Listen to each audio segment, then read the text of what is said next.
Yankee fans arrive to the stadium, they are acutely aware of the challenge ahead. Down 1-0 in a best-of-3 against their arch-rival from Boston. The Red Sox can seemingly do no wrong. But those same fans also know there is no team that has had more success in October than their Yankees. 27 World Championships, 60 postseason appearances. The calendar now says it's that time. All of a sudden, an entire season hinges on one game. It's do or die. Red Sox and Yankees. It's October. Over a long regular season, patterns develop and trends form. But each game is defined by moments made. That is gone! It's about to get wild. Now they're magnified because survival is on the line. Masa Yoshida delivers. And Bregman down the line. Fair ball. Bases loaded, no outs. He got him, and the Red Sox take game one. Make enough moments and move on. The 11th walk-off win this season. Wow, what a catch. The 9th home run for the Yankees. Got him. 13th strikeout. He caught it! It's that simple and that hard. Major League Baseball's wild card. There is an October feel just after 6 o'clock here in the East. Many of the fans still filing in to watch Aaron Boone and Jazz Chisholm take on the Boston Red Sox. It is their better offensive lineup against Alex Cora's team tonight. And a young pitcher, Brian Bayo, gets another chance to shine against the Bronx Bombers. Welcome inside our booth. Buster Olney is down on the field. And, of course, David Cohn, who has worn both the Yankees and Red Sox uniform, a 5-time World Series winner. Eduardo Perez joining us here as well. Let's talk about last night. So many want to focus on all the decisions and the bases loaded, nobody out, 9th inning. But you can go back all the way to the 1st inning where Garrett Crochet established some dominance. Absolutely, and if there was a title to this movie yesterday, it would have been called Stranded. Yeah. Because that's exactly what happened in the 1st inning. First 2 hitters get on base, and what does Garrett Crochet do? He strikes out Cody Bellinger. After that, the double play induced, and he limits the pitches to 13. Then let's go to the 9th inning. Aroldis Chapman, all of a sudden, bases loaded, no outs. He goes with the split finger to get Giancarlo Stanton. Then Jazz Chisholm, weak fly ball to right, and then the strikeout and the pose. Aroldis Chapman continues his magical season. And Aroldis Chapman will be available tonight. This is another all-hands-on-deck game, and the hands that Aaron Boone looks to, Carlos Rodon. Brian Bayo goes for Boston, Coney. It's a good match. Brian Bayo's had his share of success in his career, both against the Yankees and here at Yankee Stadium. But Carlos Rodon has been every bit of the ace for the Yankees this year. Both he and Max Fried have both been ace-like this year. And his repertoire has changed. His fastball, his changeup, very, very good this year, and a lot of confidence. And, of course, Brian Bayo, when you look at his career at Yankee Stadium and a 1.44 ERA, he feels very comfortable in this ballpark, although he kind of struggled in September down the run, a 5.40 ERA in September for the Red Sox. And his last start against the Yankees gave up 4 in 5. Boston's been in this situation before, and in their last 8 chances to clinch, they have won all 8. First pitch is coming up when we come. Yankees against the Red Sox in the postseason. The first 15 games, New York went 11-4, but as you can see, the last 10, Boston has won 9 of them. Yankees only 1. That included a bearded Kimbrel, a bloody sock, a guy named Steve Pearce coming through, and last night it was the combination of Crochet and Chapman keeping the left-handed hitters on the bench for the New York Yankees. Aaron Judge hitting the ball, and Aaron Boone says this is as good a team as he's had in his 8-year run here. Cora and Boone started the same season, and yet the feeling around both managers, especially after last night, very different. Carlos Rodon can change the entire tune of this thing, Buster. Exactly right, Carl, and he gets the ball in a possible elimination game for the Yankees. He's been arguably the most consistent pitcher all year. The last time he failed to go 5 innings was 2 months ago. Now, this year, he has been much better on the mound, controlling his emotions. Yesterday, he acknowledged that former Yankee great Andy Pettitte has had a big role in that. They've had a lot of conversations, and as Coney well knows, Andy Pettitte pitched in a lot of games, big games for the Yankees. That's what Carlos Rodon is doing tonight, Carl. Carlos Rodon has been great this year, and he continues to evolve in terms of his style of pitching, his pitch allocation. You'll see changeups tonight against right-handed batters. You'll see sinkers against lefties. Used to be just a two-pitch pitcher, very much a four-pitch pitcher, and it served him well right there. You see, he can still strike you out. The walk rate's pretty close to average. 8 up innings and a really good run prevention number and a 3.09 ERA. And not on that graphic, his batting average against, which is 188 in the American League. That's first. Fried had the 19 wins. Crochet and Rodon both with 18 wins. Eddie, it's the exact same lineup. You get the sense that Alex Cora rolled out of bed this morning, wrote the same names down, and here we go again. And I think even if they would have lost, this would have been the lineup that Alex Cora has been rolling out against left-handed pitching.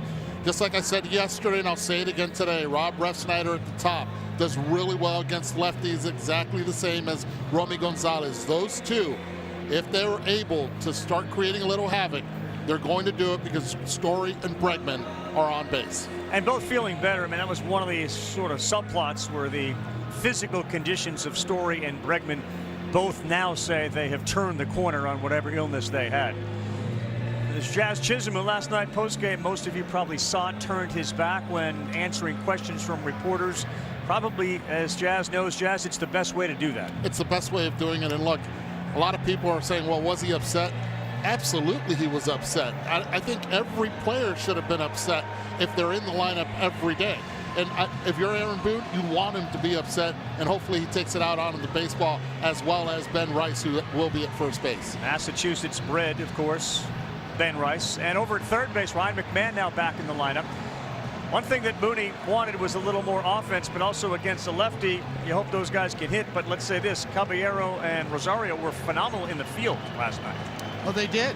They really played well. They weren't tested a whole lot, but nonetheless, you expect more action from left-handed pitchers to the left side of the infield for the Yankees. 70 degrees, blue skies. And the fans continue to file into Yankee Stadium. Their 60th playoff appearance. Carlos Rodon, Rob Refsnyder. And underway with a strike.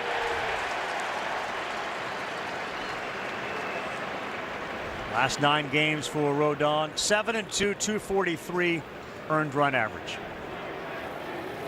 The 0-1 he checked, and that's called a strike. The first base umpire, Mark Ripperger, down there. Scott Barry calls balls and strikes.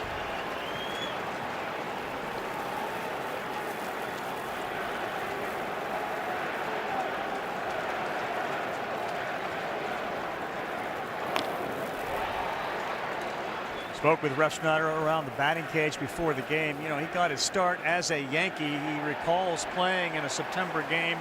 Greg Bird was his close friend playing first base. He said, we didn't play well that night. We got hammered.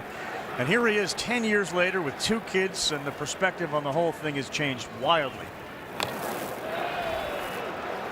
One thing that the Red Sox have to do is exactly what they did against Max Fried yesterday, and that's increase the pitch count on Carlos Rodon tonight. If you can get to the bullpen, you have a chance. That's exactly what they did yesterday, to be able to get to that bullpen and capitalize on it. That one is outside. Refsnyder comes in hitting .269 with 9 homers and 30 runs batted in, an OPS of .838. And the numbers against Carlos Rodon have been very good. 1-2, and he got him. 6 pitches in the first punch out. Well, good slider from Rodon. He can go down and in, or he can go back door. This time he goes back door with it. You see Refsnyder, little foul tip.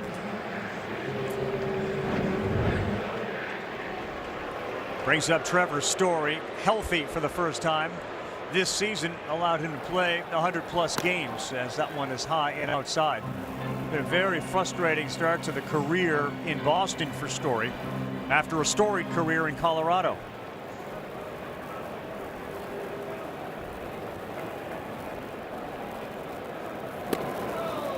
2-0 to the 32-year-old who talked about being back in the playoffs and telling everybody you cannot imagine how much this means to him.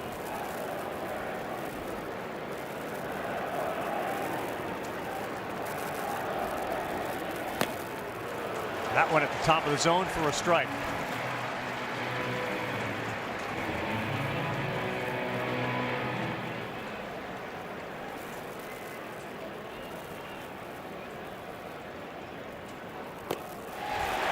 Slider works really effectively again. Against righties, they'll throw the four-seamer and a slider and a changeup. For the most part, a three-pitch pitcher. Against right-handers. That slider working early and working well for Rodon.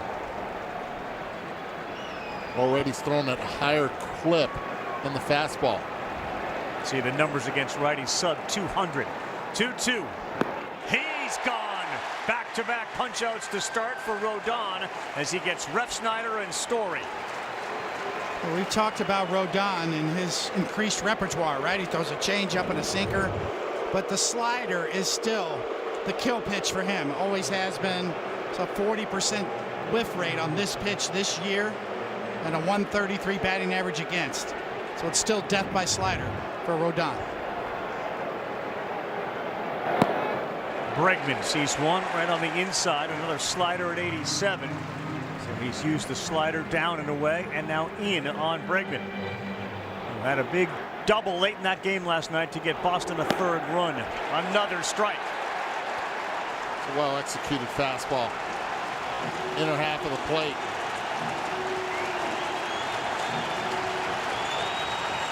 Crowd to its feet, trying to strike out the side in the first.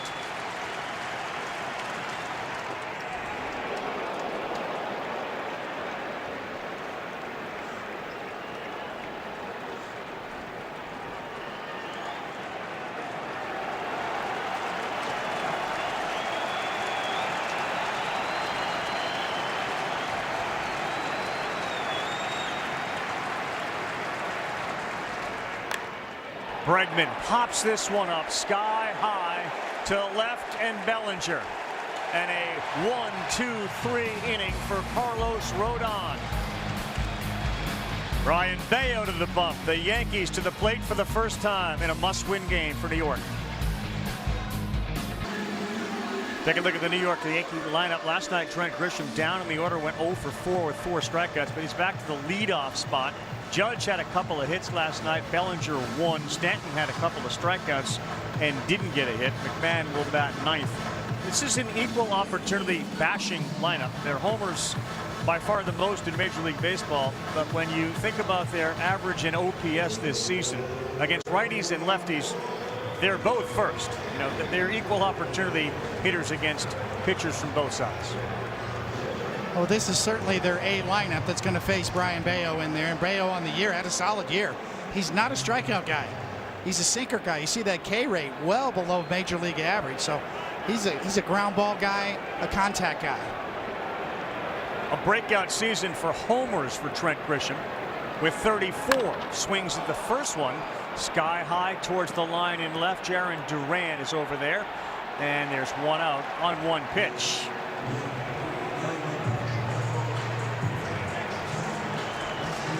And Judge, who had a single off Crochet and Chapman, now faces a guy who has really had his number.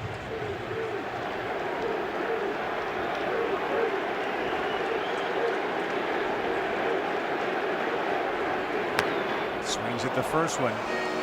Yeah, Alex Cora said a pregame as well. He said, look, Brian Bayo has to get ahead of every Yankee hitter. The numbers don't lie. OPS more than 200 points higher when pitchers fall behind against this lineup. The 0-1 to Judge, who's got an 0.95 average against him, and that lands. It's 0-2. I mean, of the 25 pitchers that he has 20 or more at bats against, his lowest average is against this kid, 26-year-old Brian Bayo. 2 for 21, a double, 6 walks, and 8 strikeouts. Outside.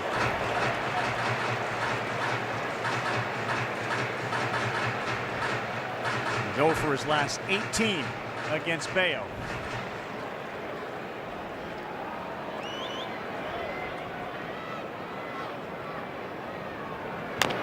And a roll over to third. Bregman on a couple of hops. Judge is retired.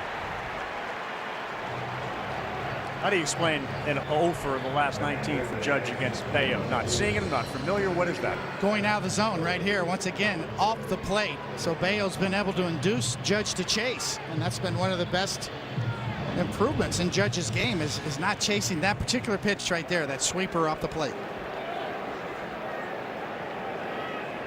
And now Cody Bellinger with Bregman playing where a shortstop would, but on the grass. And that missed. Cora said the reason Bayo struggled in his last start that we talked about, he wasn't aggressive. He wasn't in the strike zone. And he has the stuff to live in there.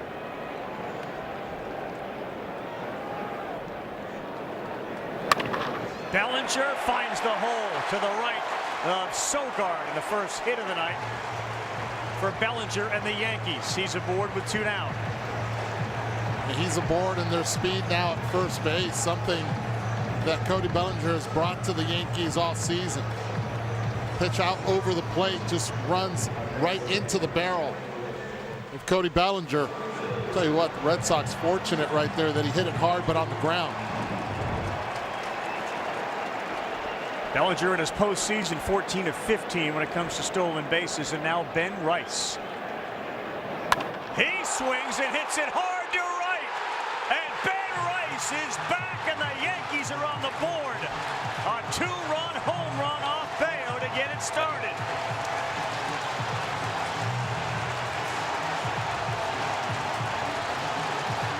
The kid from Cohasset, Massachusetts, steps on home and lives out a dream. The team he rooted for as a kid, the Yankees. And it's 2-0 with 2 outs. How about that cutter? 87 miles per hour, Coney. Right into the wheelhouse, and Ben Rice was not waiting around. Every Yankee hitter swung at the first pitch in this inning so far.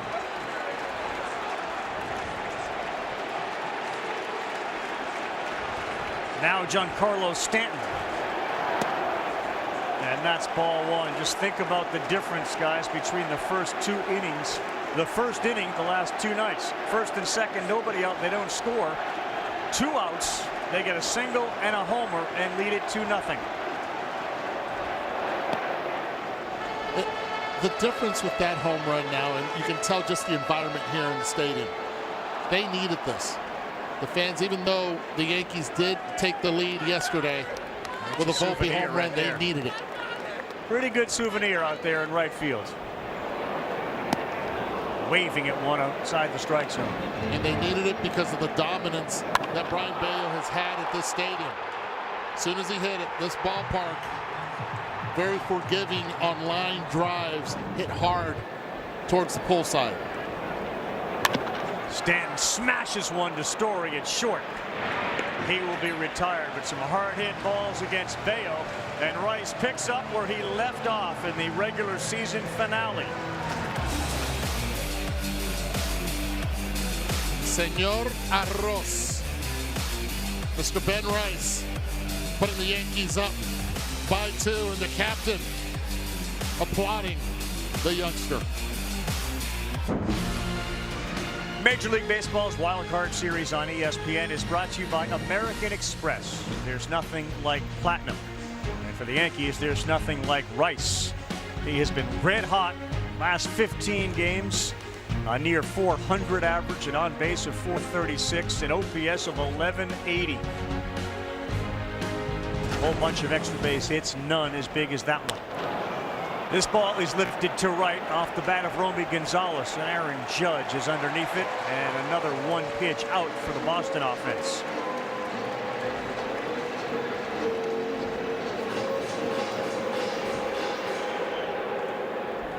Different demeanor you can see on the face of Aaron Judge. The anxiety and the intensity. That last game last night felt very much like an old school, Tony, you can speak to it, Yankee Red Sox rivalry game. If you've never experienced postseason baseball, especially these 2 franchises, it's just different. The feel of pitch to pitch, the intensity level of the players and the fans. Here's Carlos Narvaez. Like Fried last night, Rodon doing a good job of getting ahead.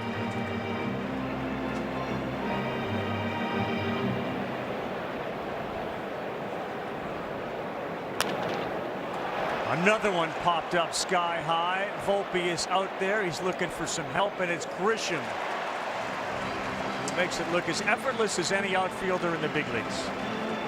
You get back-to-back lefties with Fried and Rodon, but two different lefties. One that, when you have contact, it's soft contact on the ground. That's Fried. Rodon, so far 2 strikeouts and 2 flyouts, equal opportunity to all parts of the outfield. The right fielder is Nate Eaton. And another one in there for a strike, a slider at 86. Run value on a slider is 12, his highest of his career. And a whiff rate of 40.3. Change up there at 86 to get ahead 0-2.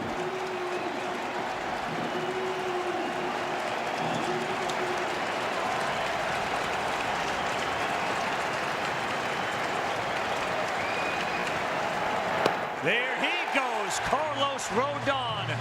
He is phase 6. He has struck out half. He threw 6. All of them were for strikes. What an inning. Being able to answer back after having 2 on the board, Carlos Rodon, statement in it. Back here in New York, 2-0 after a Ben Rice home run in the first. Bayo back on the mound, bottom of the second. He'll get Chisholm to lead it off. And Jazz swings at the first one and sends it towards the seats on the first base side, and it will land there. You're a former hitting coach. You see the theme from the Yankees in their attack against Bayo. It's Attack early. early and often. 4 of the 6 so far have been aggressive, anything in the zone. Bayo's done so well here that you have to be able to get his best pitch over the plate, and they're attacking. This ball to center should be an easy one for Rafaela. And it is. 314 feet down the line, 318 in left field. You want to go gapping, it's 385 in right, 399 in left. And it's a 408-foot poke to center field to get it out. Caballero hit one last night. A lot of folks say, were it not for perhaps the wind blowing in, that would have left the building. First pitch to Austin Wells misses. He's trying to go 408 straightaway center. Yeah. Aaron Boone was telling us early he's got serious pop, but 408 is still a heck of a poke here in this ballpark. There's a good changeup.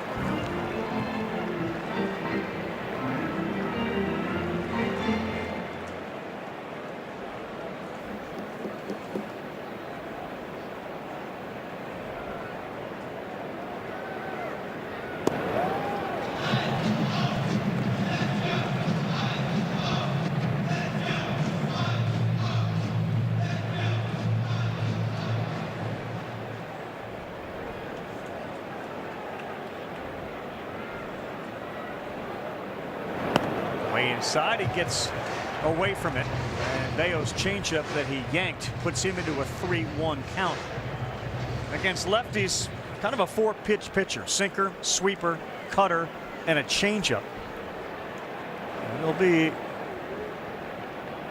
a handful of 4-seamers. It's not a pitch he relies on. The sinker misses, and that's a 1-out walk to Anthony Volpe, who was really the offensive star for the Yankees last night. Anthony Volpe on a pitch up is able to hit the ball to right field, and he knew it. Put it right into the dugout and put the Yankees up 1-0. Also added a base hit up the middle later in the game. He's got really good numbers against Bayo as well. And was strong last year in the postseason. Swings at the first one. Bregman, Sogard, they turn the double play, and Volpe will bring the Yankees back onto the field and the Red Sox back to the plate. 8 pitches to get through that one. We go to the third. 2-0 Bronx Bombers. Eligible Capital One Rewards cardholders, you can now redeem your rewards for tickets to the MLB postseason on Capital One Entertainment. Visit CapitalOne.com/entertainment for more information. Really good start for Carlos Rodon on the mound. Jarren Duran will lead things off in the third of a fast-moving game here so far with a Ben Rice right field shot, a home run in 13 of the 30 ballparks. And a 2-0 lead. Duran's speed makes him a threat. He is an extra base hit machine. Rodon throws strike one. I'll tell you this, with the speed that Jarren Duran has, I am surprised that he does not work on the drag bunt. He's got the ability to do so, but he could create havoc in the infield with it. Swings there, hits that one hard to center field, and Grisham on a hop will field it. Duran is aboard. His first hit in 2 games. And that's what you need. You got speed, elite speed at first base. Someone that has not really hit well in this ballpark starts off this game with a nice base hit the other way.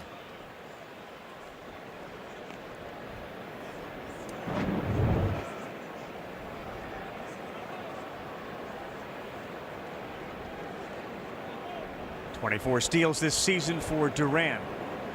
Being held by Rice. Chisholm right up the middle. Plenty of room on the right side for Rafaela. Ball one to Cedar Rafaela, the center fielder for the Red Sox. Streaky hitter and currently in the middle of a pretty warm streak.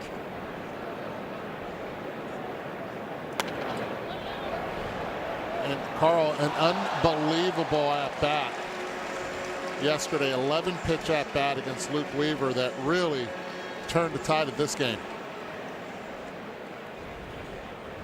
Now behind 0-2 with a handful of foul balls in there. 5 consecutive pitches fouled off. The remarkable thing is that in 587 at-bats this year, Rafaela walked 28 times. And one of them was last night in that 10-pitch at-bat that we saw. It was maybe the biggest walk of the year for him. 2 balls and a strike. But some of his teammates is that they really feel like that with Rafaela, the bigger the stage, the better his focus.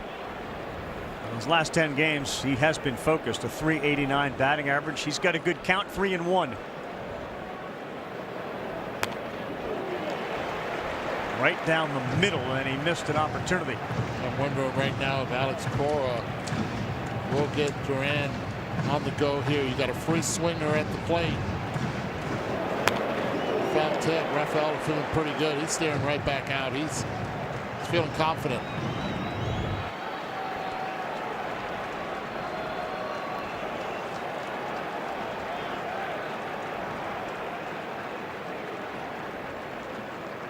Not going.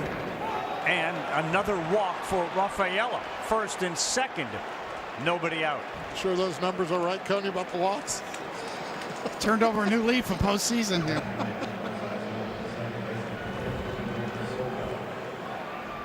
The previous pitch was like a Rafaela shuffle, the way he was staring at it, Rodon. So a runner at second, and one of the numbers oddities, Rodon.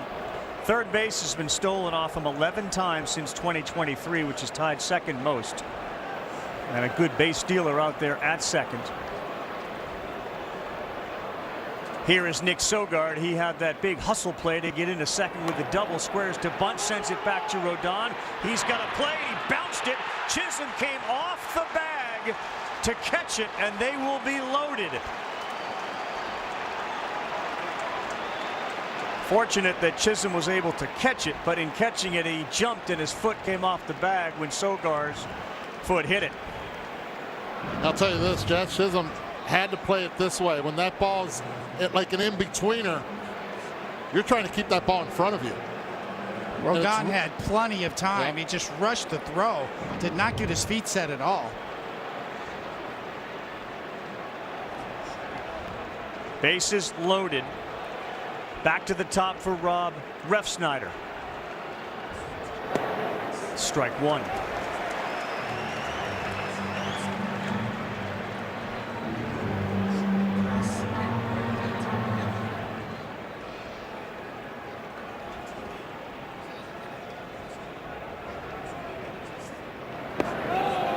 And that miss. Remember, Aaron Judge dealing with an arm issue that prevents him from throwing the ball very hard out in right field.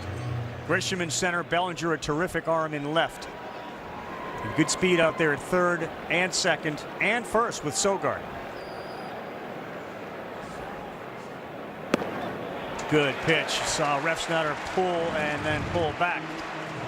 The job of a pitcher here is to make sure you get one, and you could see he just bounces it over there, throws flat-footed, did not get around the ball, gets set.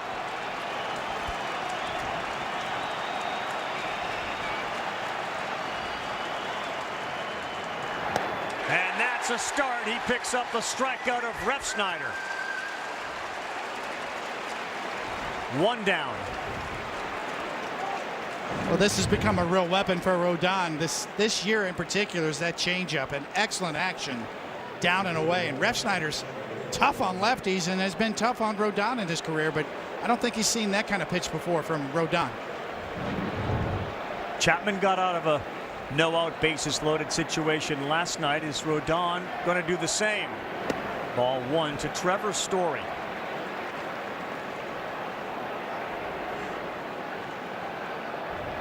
Story led the Red Sox in just about every offensive category this year. 25 homers, 96 runs batted in.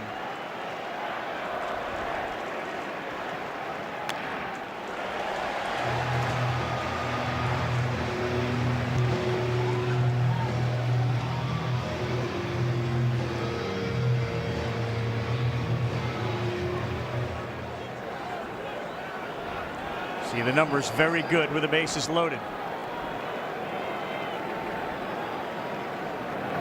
And that one is up the middle. It's going to get down. Grisham fields. And he will throw it into third base. We are tied. Trevor Story delivers an RBI that plates two on that single. Little cutter stayed right out over the plate. And Trevor Story hits it right back to straightaway center for that base hit to drive into. Clutch hitting by Story. Brand new ball game here in the third inning. Again, Rafaela with the walk in the middle of it. Now Alex Bregman.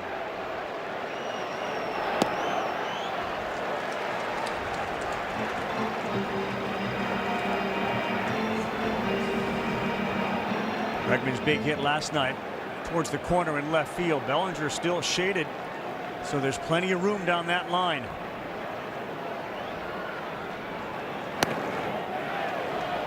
Just missed off at 96. Velocity ticks up. That's been the way that Rodon has pitched here recently. 92, 93 early, and then upping the velo. He can add a little when he needs to.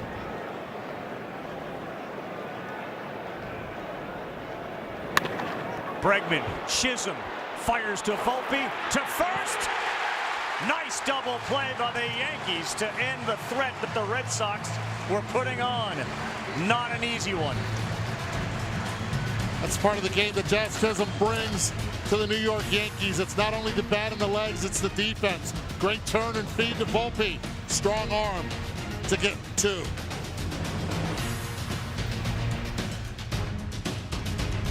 Move that Alex Cora made, similar to, as he said years ago when he brought Christian Vasquez in to catch with Rick Porcello.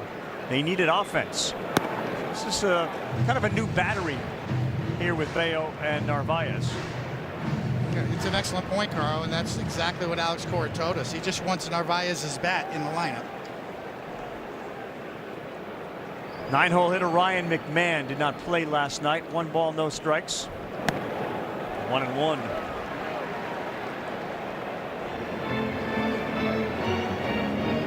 It's not like it's the first time. They caught Narvaez for Bayo 5 times during the regular season, so there's a familiarity.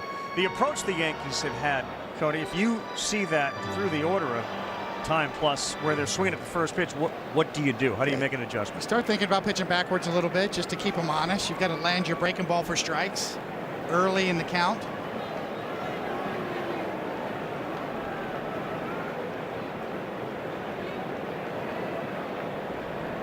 McMahon, a .214 hitter, solidified the defense when he came over. And that one is into right field. A changeup he was all over, and the 9-hole hitter leads off with a single. Hey, a reminder right here on ESPN after our game, game 2 of that set between the Reds and the Dodgers. LA's trying to close it out. They exploded for a whole bunch of runs. And you didn't see early on Shohei Ohtani hit one of his 2 homers in the first. It's also streaming live on the all-new ESPN app. Dodger bullpen hasn't been strong, and they gave up some runs last night, but a pretty comfortable walk for Dave Roberts' team. Now Grisham with 1 on, nobody out. That ends up being bonus offense. Anything you can get from the 9th spot for the Yankees and turn over the lineup for the big boys is a plus. McMahon at first base, no outs.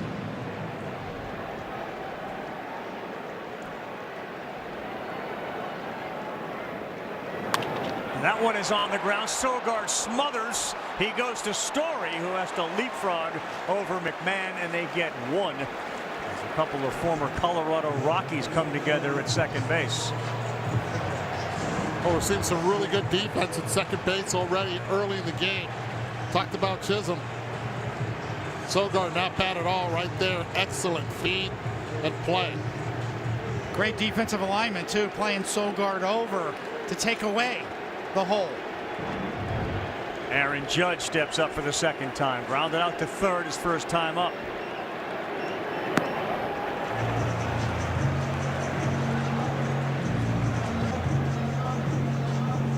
Well, already the lefty Justin Wilson is up for the Red Sox.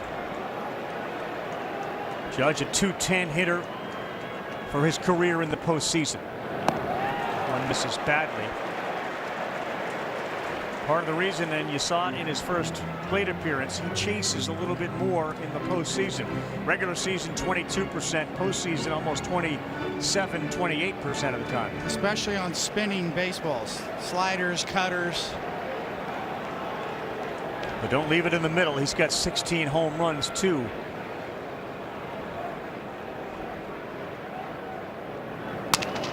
Line shot up the middle, going to get down in front of Rafaela. And Judge is not yet hitting for power, but he is getting on base. He's got Justin Wilson up right now. You got Bellinger, Rice, both lefties, Stanton and Chisholm, another lefty. And I know Bellinger does really well here. You see this base hit by Judge on a broken bat, but I think this is it for Brian Bayo, and it shows you the urgency that Alex Cora has and trying not to let this inning get out of hand. He is making a change. Saw this in the game they clinched their playoff, where he came out in the 4th and started to make changes. He does it here in the 3rd.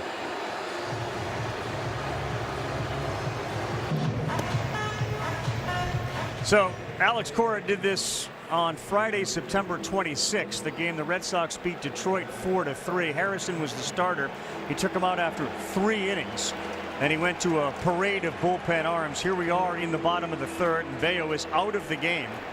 And you go with the lefty to face Bellinger with 1 out.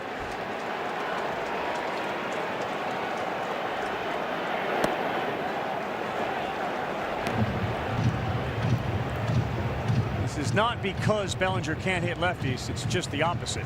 Bellinger does hit lefties. Yeah, but the pressure's on Wilson as well, because you got Giancarlo Stanton. If you do not get Bellinger out here, you got to deal with a big bat. Grisham is going to 3rd. No throw. Narvaez can't hold it. Judge advances to 2nd. And the storyline, one of them coming in, the ability to run on Rodon to 3rd. So the Yankees turn the tables and do it against Wilson. Well, if you'll notice, too, in the back end, Judge is kind of hung up. And he waited till Narvaez drops the ball. Narvaez is going to 3rd the whole way. He just can't make the transfer. And Judge is right in the middle of the base path at that point. Red Sox bring the infield in. Bellinger, a big swing and a miss on a slider.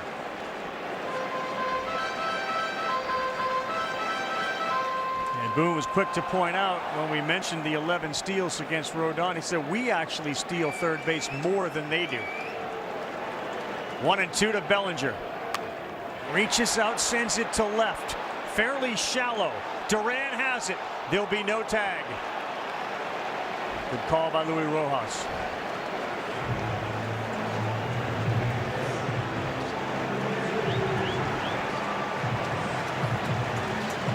Love this moment here. Able to get Bellinger on a weak fly to right. And Ben Rice, who was on the bench yesterday, now has an opportunity to hit against the left-handed pitcher in a big moment early in this game.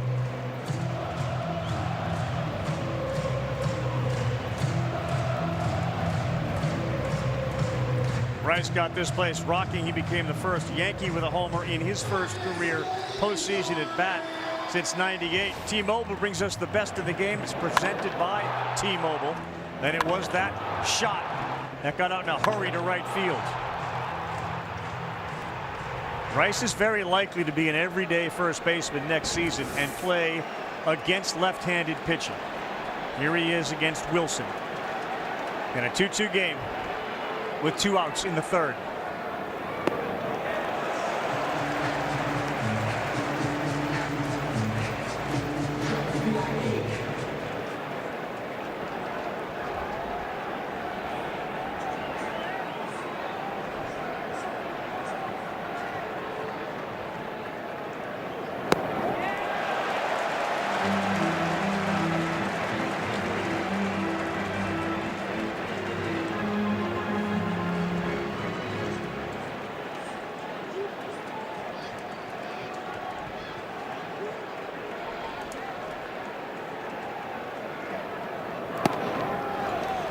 Gets it on the corner.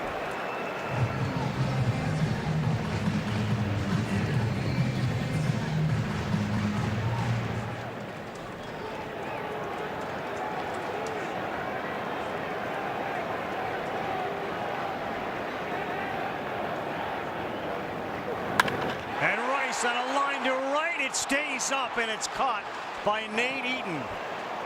Ben Rice has hammered the ball twice. One of them out of the ballpark and the other one into the glove of Eaton. They will strand 2 in scoring position. And Alex Cora's move to Wilson pays off here in the third.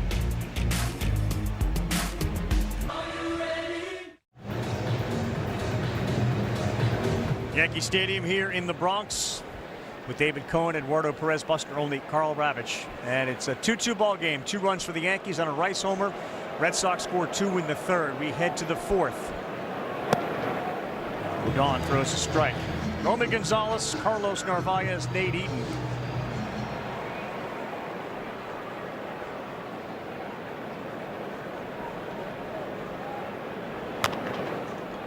That's going to roll foul. Of course, the Red Sox offense depleted without Roman Anthony. There's no real indication that he is set to come back at any time soon. In fact, Cora says that Marcelo Meyer, who is also in Fort Myers, is ahead of where Anthony is. Get the impression, unless this is a real long run in the postseason, we'll see him again. Of course, they traded away Rafael Devers. There is an identity to the Boston team. This is not a David Ortiz-led club with a big bat in the middle, or even Devers, who was a Yankee killer. But it's a tight-knit group, and having the leadership now of Alex Bregman there with Trevor Story does work well for this team.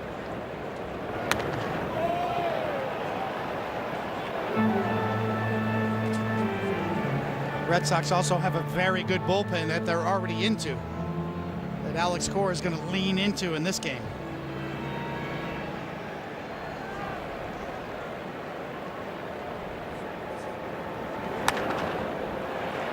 Popped up to Jazz on the infield. And Romy Gonzalez's struggles continue. He's 0 for 2 tonight. Sure. You mentioned Alex Bregman, and of course won all 3 postseason series against the Yankees when he was with Houston. You see Alex Cora's numbers 5 and 1 against the Yankees in the postseason. Joel Sherman wrote a terrific article sort of comparing and pitting the Alexes, Cora and Bregman, against the Aarons of the Yankees, the Aaron Boone and Aaron Judge. There is no question, there is a conviction about the way that Cora has managed since he's taken over in Boston. And perception or reality, you guys tell me, but the perception is, in this analytics world, while they use the numbers, ripped foul, Cora appears to have this ability to veer off when his instincts and eyes tell him something. And on the other side, whether it's Boone or somebody else, maybe they're not as free to do it. Is that perception or reality? Well, for me, Alex Cora definitely has the ability to push back, and has. We heard stories of him pushing back on Chaim Bloom and some of the things that were put on his desk from the previous general manager. So yeah, you get a feeling that Alex Cora is very comfortable in his own skin, very good at reading the game, real time on the field.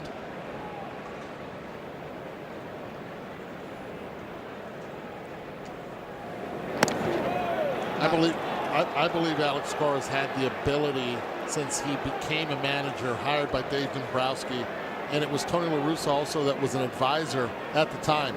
He mentored Alex as well, and that helped immensely. Trusting your gut, understanding the temperature of your players, and knowing your entire roster. And because of it, he uses all 26 players, and that temperature is gauged from that dugout. He'll use the analytics, but he also trusts the 26 men there and his coaches. Now, on the other side, Aaron Boone has been accused of kind of following a script a lot of the times. I'm not sure that's entirely fair.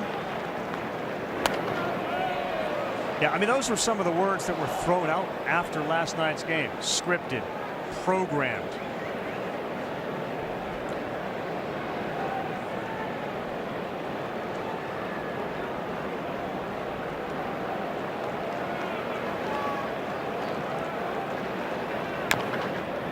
I think every manager has the ability to do whatever they want.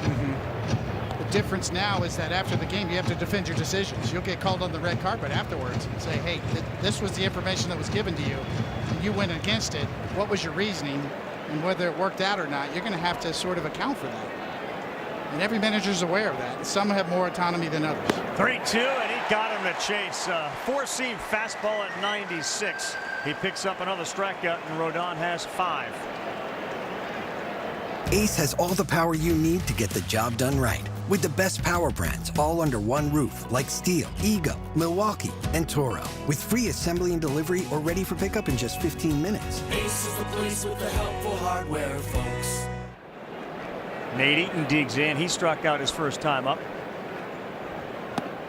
Finishing the conversation, I spoke with Craig Breslow, who, of course, is the architect of this current team. He said, so when you sit there, you're a former pitcher. Like, do you think like a pitcher? Do you think like a manager? Do you think like a general manager, an executive?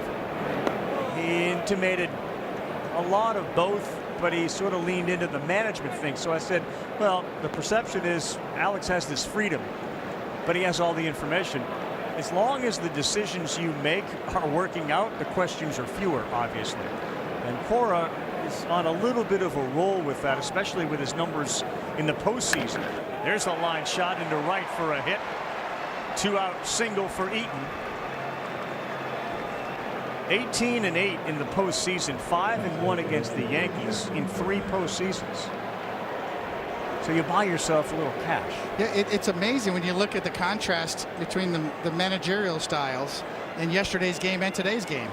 Yesterday's game, Alex Cora pushes his starter into the 8th inning and lets him go to 117 pitches. And tonight, he's got a starter out of the game in the 3rd inning. So whatever he deems necessary, he feels like he's got the freedom to do it. I think Garrett Crochet allowed that to happen today. A fresher bullpen. Now you can go back to back with the arms that you throw here tonight. Use the lanes appropriately. And that's all on Crochet and Chapman yesterday. 1-0 pitch to Jarren Duran. Eaton leading off first. And Duran Hits one at Chisholm. He'll go to first. Jaron Duran is retired. He faced 4 in the inning. Bottom 4 is coming up, and the Yankees will have Stanton leading off. Back here at Yankee Stadium with Yankees manager Aaron Boone, Carlos Rodon has been maybe your most consistent pitcher this year. What are you seeing in him tonight? Yeah, so far so good. You know, mixing well, mixing his slider with his changeup and his four-seamer. We haven't really seen the sinker come out or the slow breaking ball yet, but I feel like he's under control, commanding the ball well. They pressured him a little bit there. Obviously, Story got a big hit against him, but I feel like he's in a good spot. Alex Cora takes out Bayo after 2 1/3 innings. You know Alex well. What's it like to manage against him? Well, I figured today they'd be pretty aggressive, you know, with our lefty lineup and their lefties down there. So figured they'd be pretty aggressive, and we just got to be ready for it. Booney, thanks. Carl, back to you. 18 career postseason home runs for Giancarlo Stanton. That's a really impressive October resume, although last night he struggled. 2 big moments, the inning-ending 6-4-3 double play in the first, and then the bases loaded strikeout, the first out in the 9th against Chapman.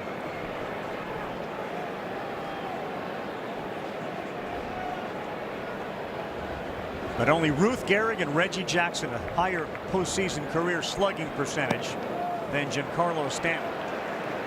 He's going to have some opportunities against left-handed pitching. The way that lineup is, and you heard Aaron Boone right there, 6 of the 9 hitters in the lineup are left-handed hitters tonight for the Yankees. Good take, 3 balls and a strike. Bernie baseball and the captain 22 and 20, and then it's Giancarlo tied with Mickey Mantle, 3rd all-time Yankee history.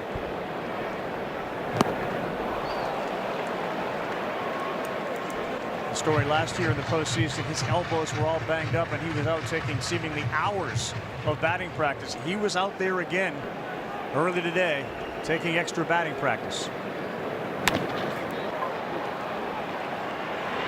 Story throws out Stanton. He's 0 for 2 with a couple of ground balls to Trevor Story at short.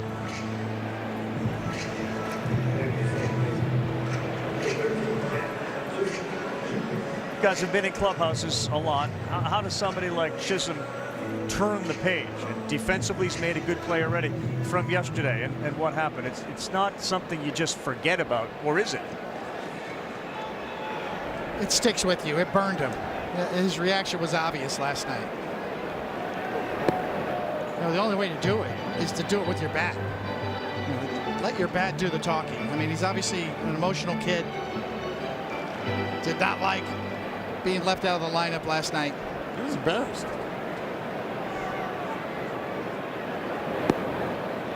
Look, and to Boone's defense, 3 out of 4 games when they had faced Crochet, Jazz Chisholm did not play. And the game that he did play, he struck out 3 times. But the lights here in Yankee Stadium are shining, and we're in October, and he wants to be a part of it. He's worked himself into a 3-0 count. You got Justin Wilson on the mound. Justin Slayton, the righty, warming in that bullpen for Boston. And remember, Boston's pitching is depleted. Lucas Giolito is unavailable, not on the roster. Jazz swings 3-0 and sends one high into the sky that drifts into the seats. That could have been the wind right there that took that ball foul. It's blowing left to right.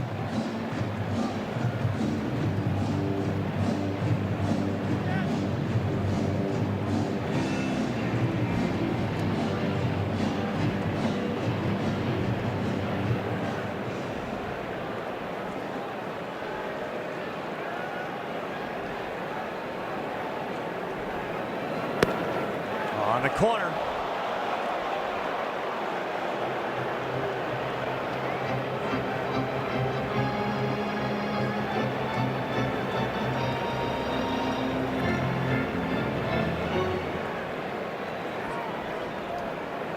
From 3-0 to 3-2.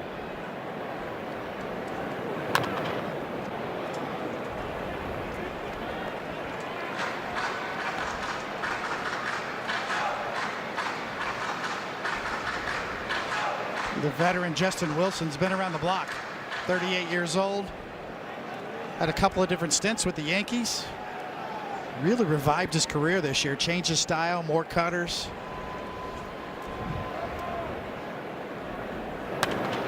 And this one, unless the wind gets it, should be playable. It is drifting into foul territory, and the catch is made by Romy Gonzalez. On NHL opening night tripleheader Tuesday on ESPN.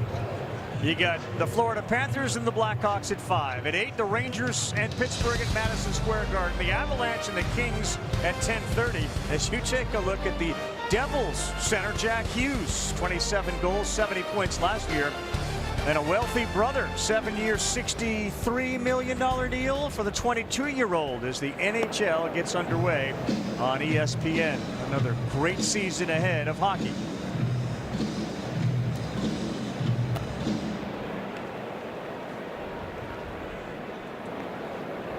Two wealthy brothers. They're doing fine. Jazz was ahead 3-0, and he fouls out to the first baseman Gonzalez. Now Wells. That's Bregman over there, and the shift. It worked beautifully, and Wilson continues to do the job out of the pen for Alex Cora and the Red Sox. At Yankee Stadium with the Red Sox manager Alex Cora. Last time Bayo pitched here, he was dominant. Tonight he comes out after 2 1/3. What was your thinking? Yeah, I mean, in the spot we were in with the lefties coming and all the lefties that we have in the bullpen, we felt like we needed to be aggressive. You know, it's not the perfect scenario, you know, but like I told him, just get ready for the next one. Don Rafael, a walk last night, another great at bat to start tonight. Tell me what you're seeing in him. The last 10 days, he's made a conscious effort of taking pitches, being more selective, hitting the ball the other way, and we've been talking about this the whole season, and I'm glad that it's happening now. Alex, thanks. Thank you. Carl, back to you. Here's Rafaela. That's strike 1. The Red Sox 7, 8, 9 hitters, 3 for 13 with a couple of walks. They have scored 4 of the team's 5 runs in this series.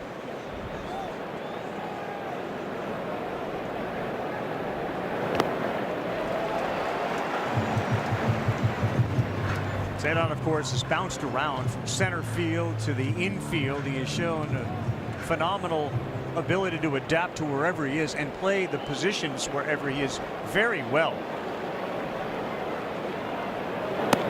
That lands on the corner, and he's gone. He doesn't necessarily agree with Scott Barry, but Rodon picks up another strikeout. That's 6. Well, Rodon's got the ability to backdoor that slider. Even though Wells is sitting up, kind of anticipating in, he's quietly is able to frame that pitch on the outside corner and get it. It's an elite ability that Wells has behind the plate. He did not go out and get it. He allowed that ball to travel to be able to get a good look at it and get the call.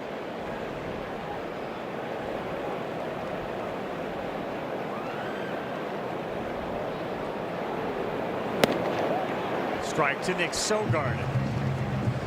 Sogard, one of those other utility guys as you take a look at the framework by Wells. That Cora would go up to and say, look, you're me as a player. Remember, Alex bounced around too. He said, you're me. You're just a lot better than I was as a player. The identity of this team are really guys like Sogard and Romy Gonzalez.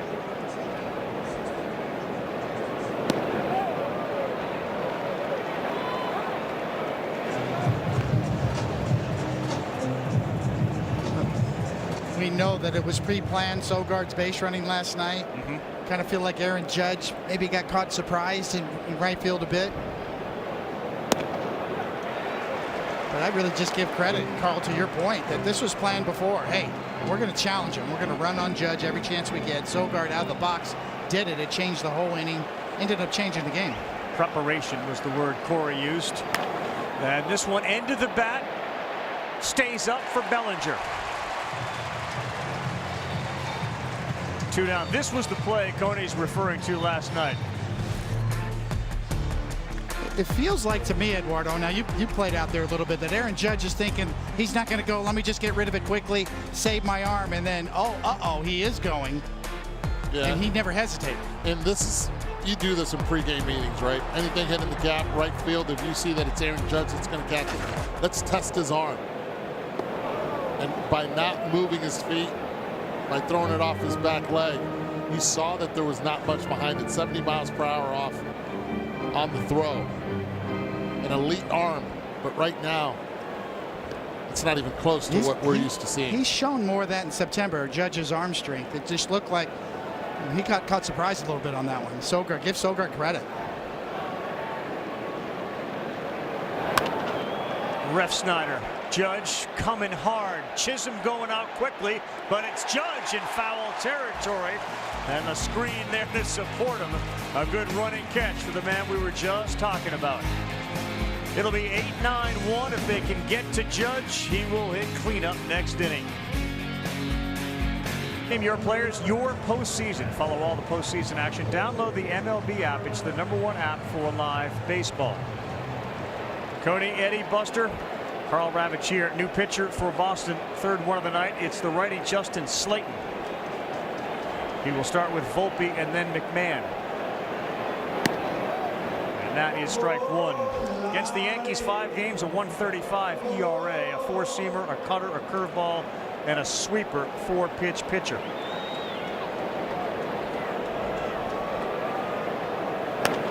And Anthony into the bat, shallow center. Rafaela coming in, still coming in, and he will be able to hand it off to the second baseman, Sogard.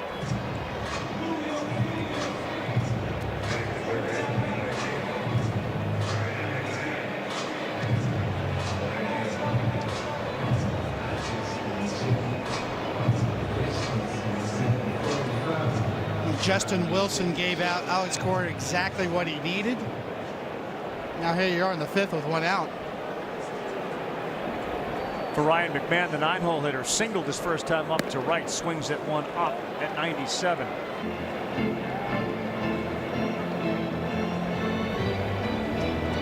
Feels like the youngster Connolly Early would be the starter in Game 3 for Boston. As you can see, Steven Matz warming up. Connor Early in the kitchen sink. Coming in after him. Which in a sense tonight is the kitchen sink.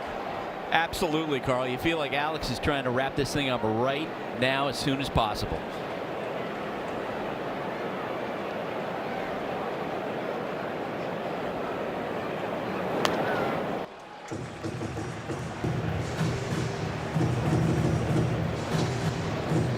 Boone named Cam Schlittler the starter for the Yankees in Game 3.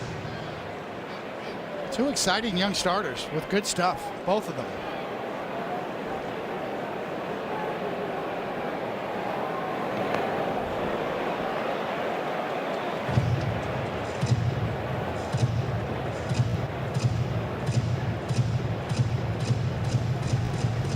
Well, Cleveland beat Detroit today 6-1. They got 5 runs late. And the Padres beat the Cubs 3-0, holding Chicago to just 4 hits. So this format of best of 3, which began in 22, had a tiny percentage of series go 3 games. This year, we are already guaranteed 2 of the 4 to go 3 games. McMahon holds up.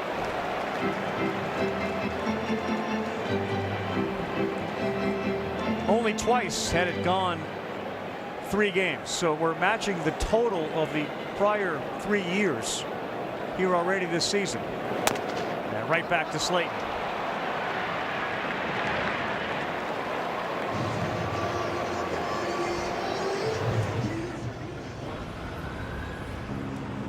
Paradise doesn't always have palm trees. Corona, La Playa awaits. Aaron Judge hopes to get a shot. It's Grisham against Slayton. We're in the 5th. The Yankees got 2 in the 1st on a Rice homer, and the Red Sox tied it in the 3rd. Slayton throws a curveball in there for a strike.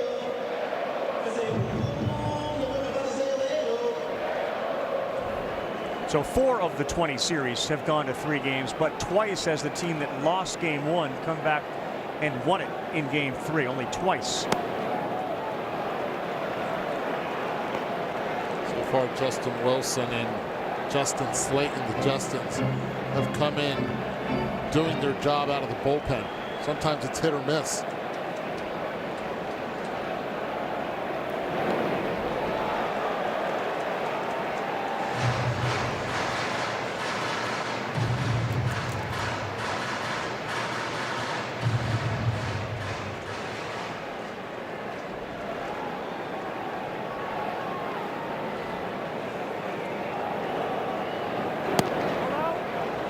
Just outside, you see Narvaez thought that was going to be called a strike. Instead, 3-1.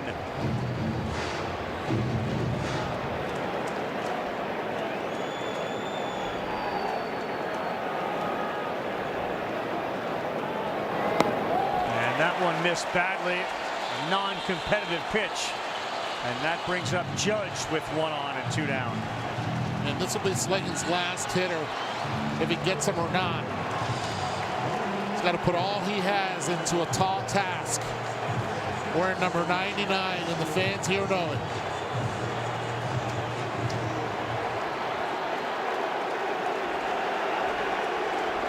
There's a buzz in the building when Judge comes to the plate.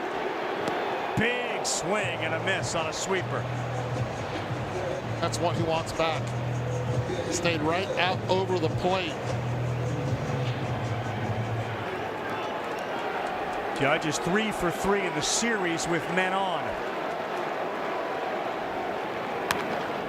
Challenged him with a fastball at 96. It's definitely a philosophy of Cora and Andrew Bailey to challenge Aaron Judge. They don't purposely seem to try to stay away from him. And that was a getaway with a little sweeper. 0-2.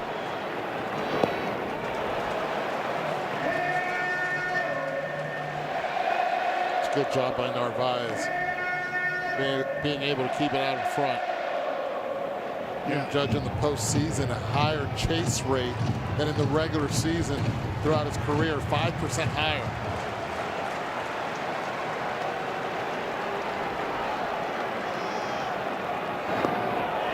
It's the problem. That one gets away. The throw to second, and it's caught there in a short hop by Sogar. But now in a scoring position with first base open. Love the aggressiveness of Grisham so far here tonight. Steals third base, and right here, ball in the dirt. He goes.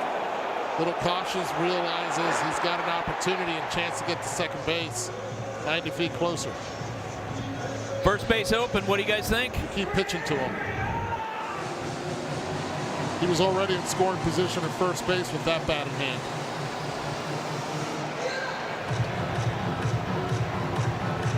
Find this interesting? They're going to pitch to him? No, I think you trust your pitcher to try to expand the zone and see if you can get him to chase something, a sweeper down and away, not to give in.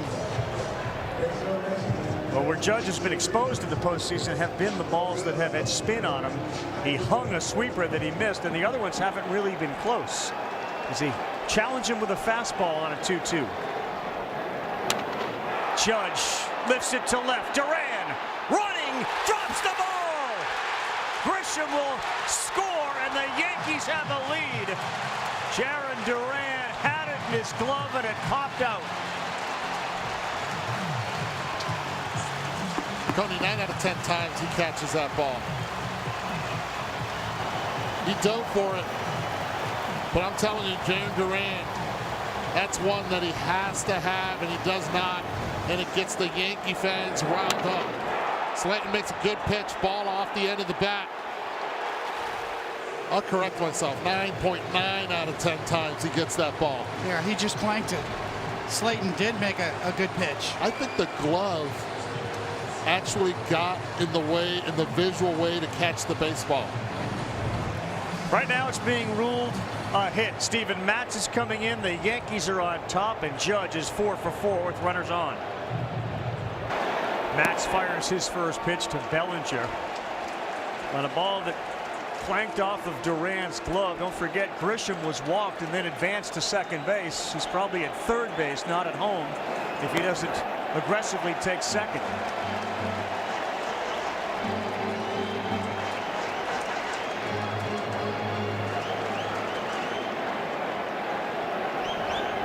Red Sox challenging Bellinger with a left-hander who he has, again, hit really well. He's the best in baseball from the left side. It's 3-0. His approach is generally to shorten up against left-handers and go up the middle, if not to left. He was taken all the way there, 3-1.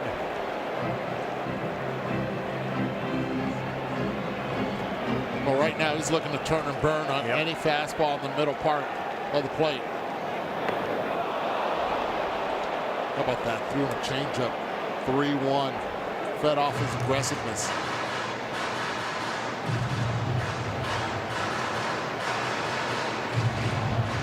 Now he chokes up even more on the bat.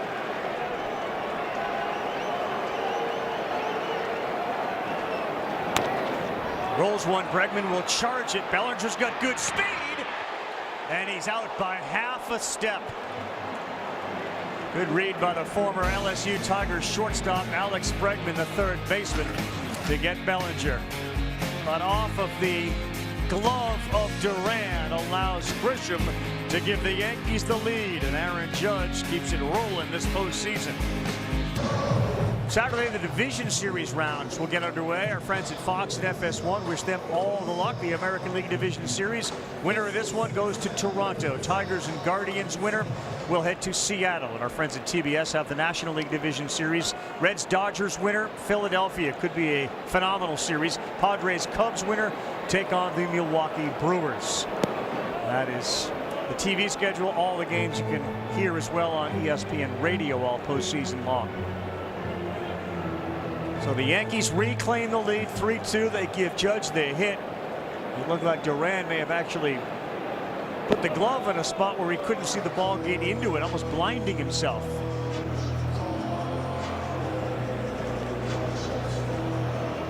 Rodon's pitch count is pretty efficient, 72 here into the 6th inning. Behind 2-0 to Story. Swing and a drive. Left field, Bellinger, back, gone!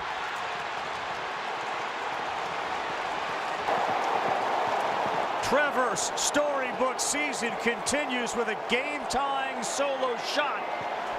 And just like that, it's 3-3. Oh, he didn't miss that. The numbers are in the top left. As soon as he hit it, he knew it. Carlos Rodon's nemesis tonight has been a heck of a story with the bat.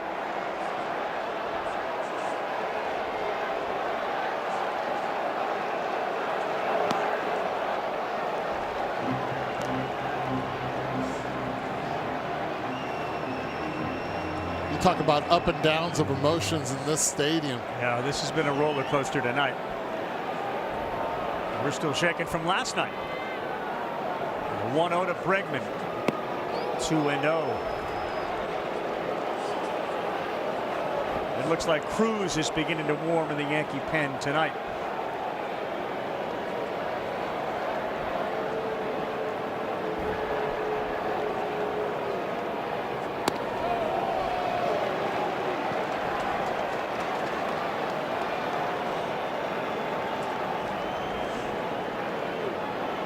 Story last night struck out 3 times, but he also had a couple of singles, and he's got 2 hits tonight. That's high to Bregman, and Rodon, frustrated perhaps after giving up that shot to Story, takes a few laps around the mound. A 2-0 fastball right down Broadway, and Story is all over it.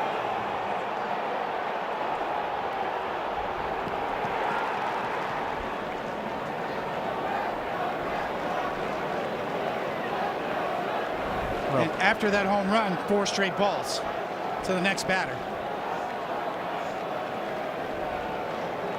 They're stalling. I think Booney's got to go get him.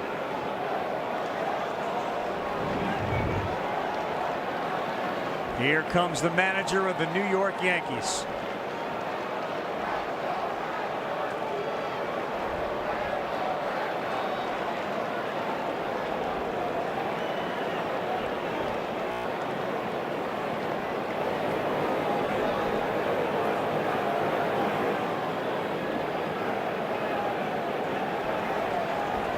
Carlos Rodon and his ability to communicate to Boone. He stays in the game.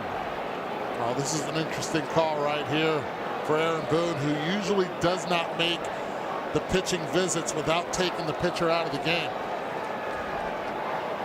Fernando Cruz ready in the bullpen. And Romy Gonzalez, who does very well against left-handed pitching.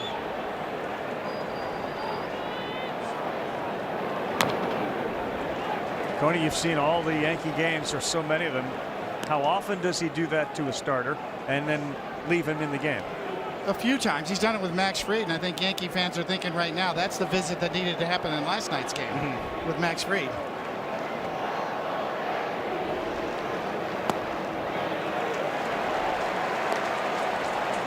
Obviously, we don't have the benefit of microphones up there. You do wonder what that conversation was. Everybody on the infield was there. It's 0-2 to Gonzalez. Bregman off first.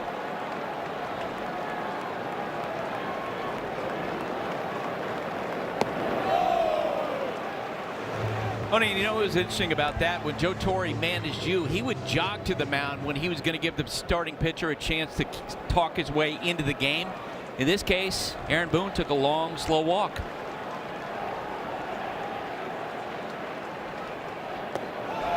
Tell you what, late in Joe's career, you call that a jog. Sorry, Joe. Romy Gonzalez was 0 for 5 last night. He is 0 for 2 tonight. And pops this one up on the infield. Rice has to retreat to first. He was drifting, and Jazz Chisholm looks at him like, I've been standing here waiting for this. You're okay. Romy Gonzalez is 0 for 8 in the series.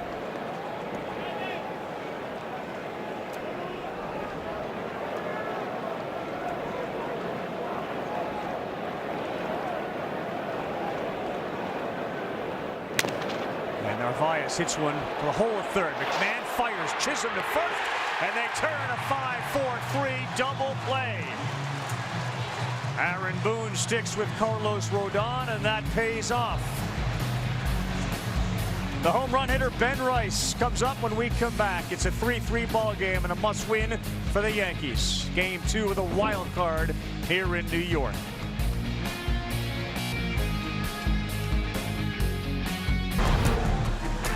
The home run swing of Trevor Story.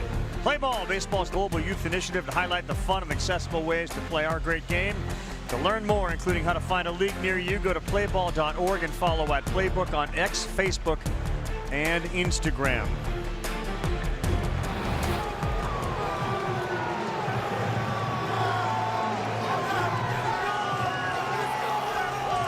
A 3-3 ball game has got the fans here at Yankee Stadium all fired up. Steven Matz, the former Cardinal and Met, throws a strike to Ben Rice, who thought that was inside. And he was right, way inside.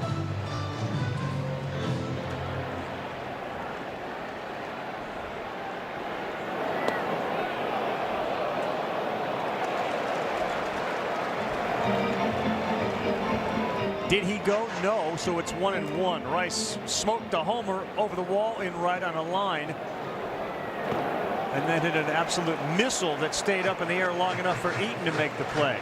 So the players that have homered on the first career postseason pitch, Rice now joins the list with Lane Thomas. It feels like Juan Yepes did it like last year, but that was 3 years ago.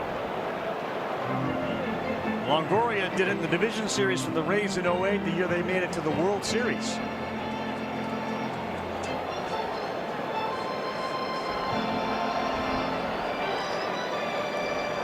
Ben Rice has been scalding hot as you see the righty Zach Kelly getting warm. And this is a troubling play for Bregman. Bare hand fires. No chance. A great effort. But Ben Rice, instead of hitting it 100 miles an hour, squibs one off his bat for a hit. Smell a hit right there, too. As a hitter, you see where Alex Bregman was playing, and upon contact, he's like, wait a second, I have a chance here. Jam shot, broken bat. Put that bat on the mantle. It's a base hit.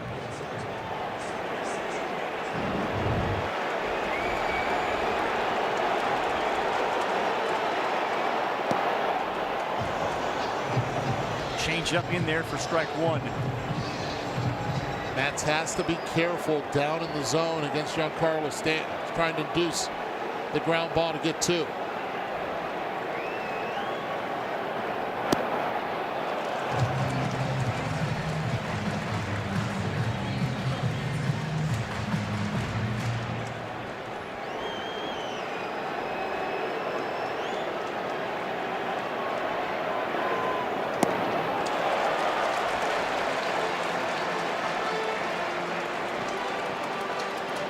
Carlos going to try with one swing to make this a two-run Yankee lead. That's a good pitch on the outside corner. It's a great pitch there. G looking up and in, instead down and away, right on the corner.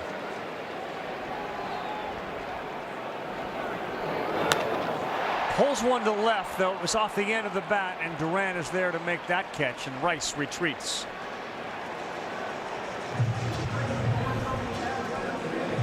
Giancarlo Stanton hits one 89 miles an hour, and he missed it.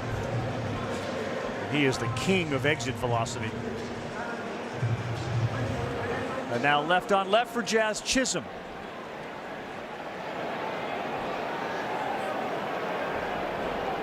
Of course, a home run derby participant this year. There's a lot of electricity in his bat. Strike one, Chisholm.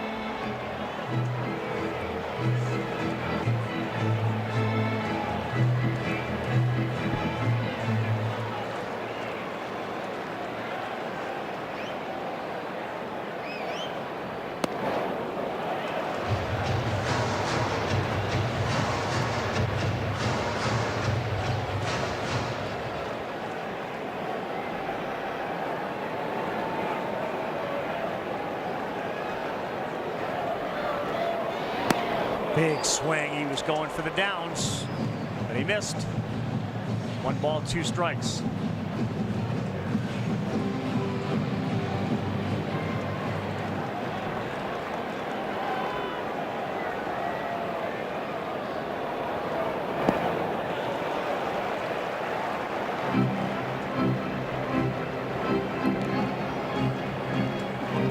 One of the issues Narvaez has had behind the plate have been catcher interferences as he reaches out to try to steal a strike. Happened a handful of times, including late in the season. He inside 3-2.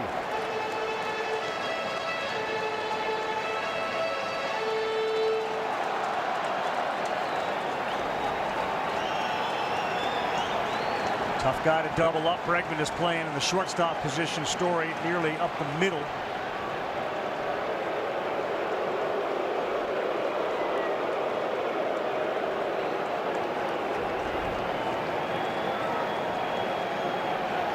Jazz digs that back foot deep into the dirt around the plate. And he's gone.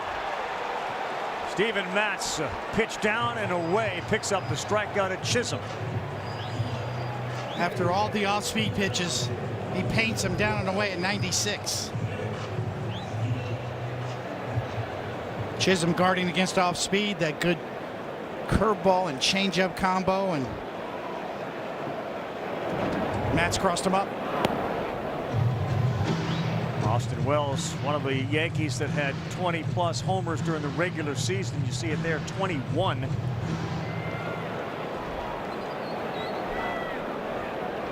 Rafaela shaded a little bit towards left. And that one goes into left field.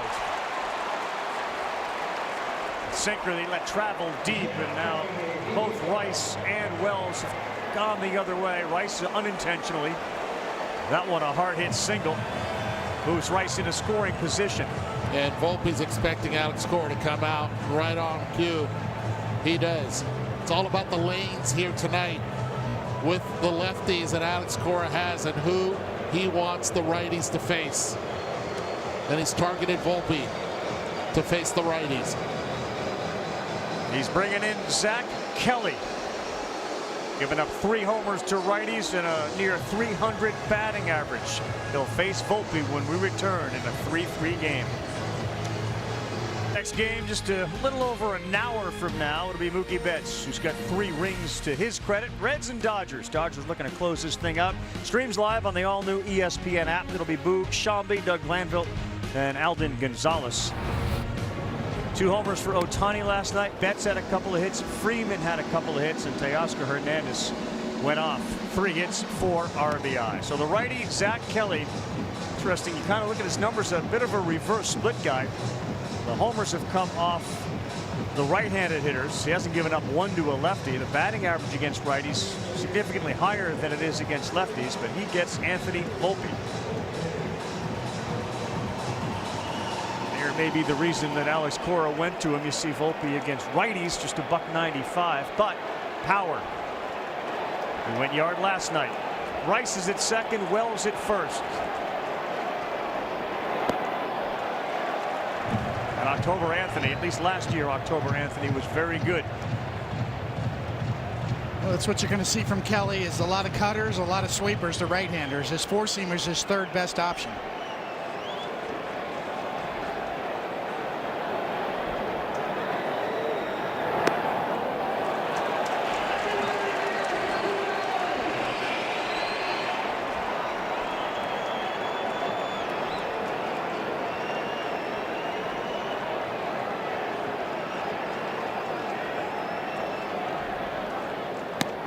He missed badly, and it's 3 balls and no strikes. Yankees got their 3rd run on a ball that Jarren Duran tried to chase down. He was way off the line. He's in a very similar position, way off the line and left.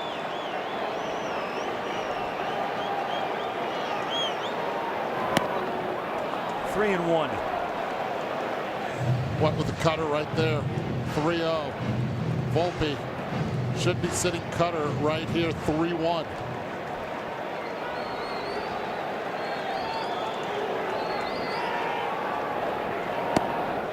Lands another one, and it was a cutter.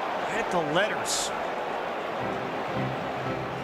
Had to have a right center approach against this cutter. If you're a little out in front, you could then pull it to left center. But if you're trying and you're thinking pull the whole time, that's where you get yourself into trouble. Well, Jarren Duran just took about 30 steps to his left, and now way more towards the line with the 3-2 pitch coming. And he sawed him off. A sword to end the inning as Volpe couldn't commit. From 3-0 to a strikeout and a bark from Zach Kelly. The Yankees will strand 2. 97-mile-an-hour 2-seamer right on the corner. Volpe an emergency hack right on by.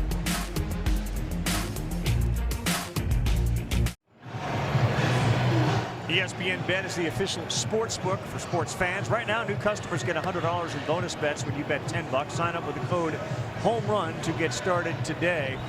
Money line is close. Yankees minus 130 right now. Cruz is up in the pen. Rodon will start the 7th inning. And Garrett Whitlock is beginning to warm in the Boston bullpen. He has been Mr. Lights Out in the late innings, handing the ball to Chapman. Nate Eaton, Duran, and Rafaela for Boston. Eaton singled his last time up.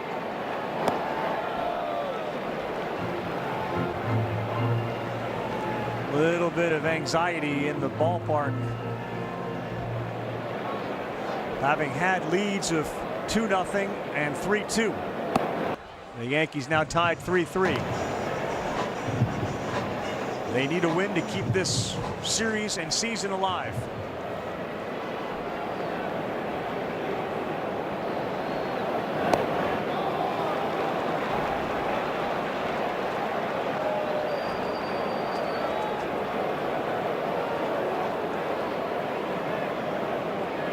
bullpen has been the Achilles heel for the Yankees all season long, and it certainly reared its head last night. And on 4 pitches, a walk to Nate Eaton.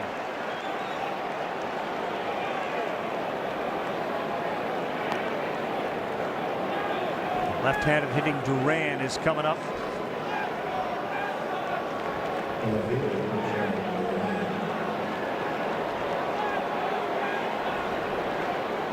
This is probably Rodon's last hitter one way or another.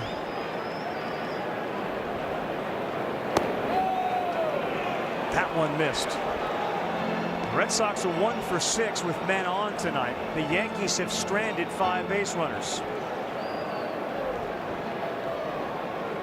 That looked a lot more than just a sliver of K-zone. Way inside, almost got him on the elbow. I need a visit right now because 6 in a row. It's going to be hard to double up Duran if he puts it in play, but right now most likely he'll be taking here 2-0.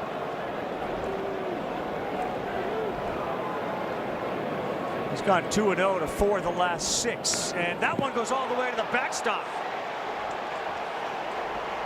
Rodon almost looks into his catcher to say, let's slow it all down, but a 3-0 count to Duran and the go-ahead run at second. No visit from any of the infielders or his catcher. He's trying to throw a sinker this particular inning and lost a complete feel for it. He's looking at his fingers, trying to get the feel of that two-seamer, and he's lost it. And that one hit him. It'll be first and second. They're going to send Eaton back, and that would do it for Carlos Rodon as he nearly hit him on the prior pitch. He drills him there. 8 pitches and 8 balls. Just completely lost the feel for the strike zone, for his pitches.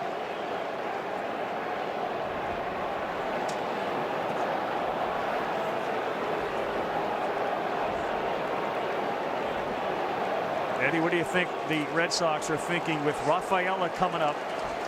Runners at first and second, and Cruz coming in. Oh, you're putting the pressure. He's going to bunt. You got to make the defense play, and you got to move those runners over. And Alex Cora was so guard after Rafaela could have anything on. We'll come back. Trouble brewing here for the Yankees with the Red Sox. 2 on, nobody out in a tie game. Fernando Cruz is the next pitcher for the New York Yankees, at a difficult spot to inherit. As Eduardo said, assumption is that Rafaela will put some pressure on him and lay a bunt down. There are the numbers for Cruz in 49 games in the regular season. Fernando Cruz signed as a shortstop with the Kansas City Royals. Same scout that signed Carlos Beltran, Johnny Ramos, signed him. Couldn't hit, he could field. Then all of a sudden he discovered that splitter. They put him on the mound. Good fielding pitcher. Ben Rice in the Anthony Rizzo position, about 40 feet from Rafaela, and charging if he squares, which he does, and Rice comes charging a home plate. Now Rafaela, who when he bunts more for a base hit than he does for a sacrifice, never moved up on the plate towards the pitcher. Stayed back. He's got to shuffle his feet and give himself an opportunity. It's hard to bunt a splitter. That was the first pitch. Let's see if they do it again.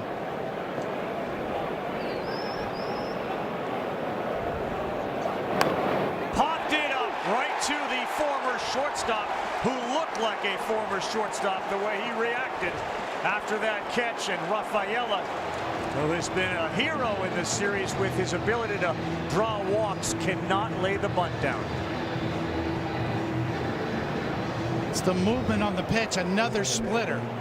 You can see him go, and then he kind of gets fooled on it. I mean, he's got fooled on a splitter. Watch the bat head way out in front. He's out in front trying to bunt. Nick Sogard, big hit last night, ended up on second with that double.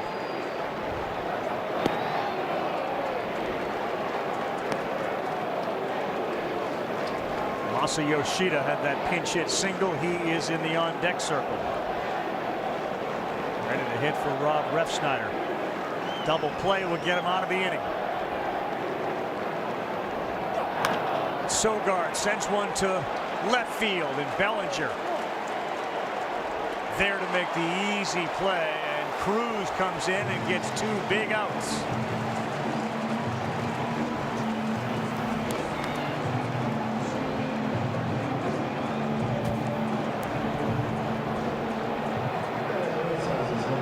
And now Masataka Yoshida. Remember yesterday it was against Weaver. It was a 96-mile-per-hour pitch, fastball coming into pinch hit. Expect Cruz to go to the splitter first pitch. 2-run single last night, 7th inning pinch hitting on the first pitch he saw. That gave Boston the 2-1 lead. Yoshida missed nearly 100 games to start this season. And this is why they got Cruz. Not only for the righties, but it's especially for the lefties with the splitter.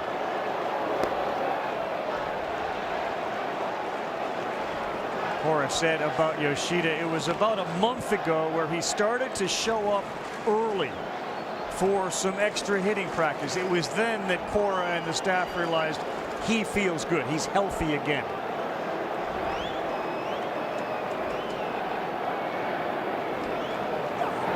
Not missed badly, 2-0.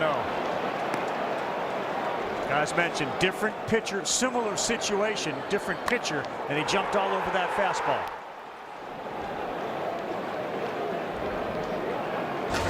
Remember the difficulty Aaron Judge would have trying to throw home.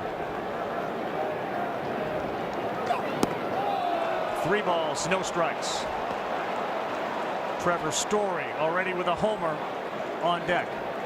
All runs driven in by Trevor Story in this game.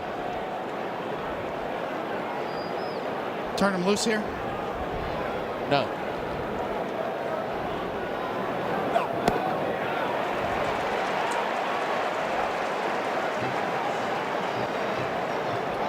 Great 3-0 pitch, though, right on the outside corner. Not much Yoshida could have done with it if he had the green light.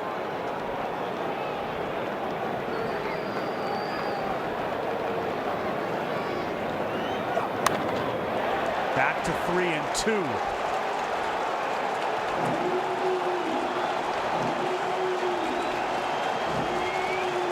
And probably back to the splitter here after 2 fastballs.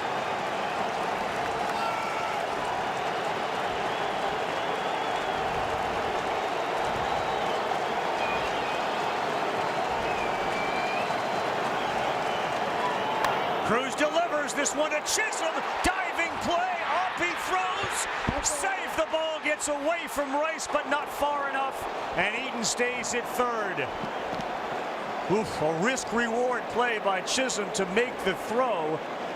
And Yoshida diving into first. The bases are loaded. And the inexperience at first base almost cost the Yankees right there. First base, you have to know who's running down the line. You have to be able to keep the ball in front of you. Great extension and play by Jazz Chisholm. He keeps it down. But right then and there, you have to make sure that ball stays in front. Why? Because there's a runner that could easily score from third. They got lucky that ball didn't go far enough. But Jazz Chisholm saves the run from scoring with a diving stab at second base. If he could have kept on going, he would have scored easily. Was held up at third base, put his head down instead of keeping his eye on his coach and on the baseball. Well, here is the plate appearance of the night. Trevor Story, bases loaded. Against Cruz.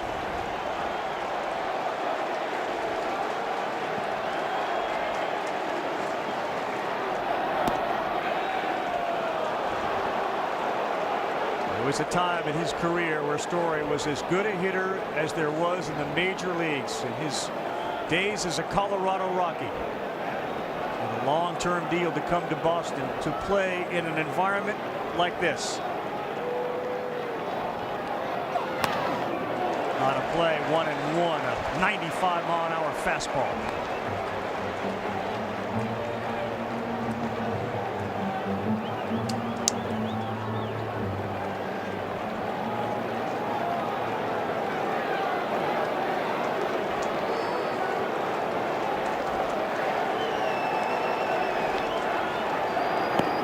Great job behind the plate to block that one.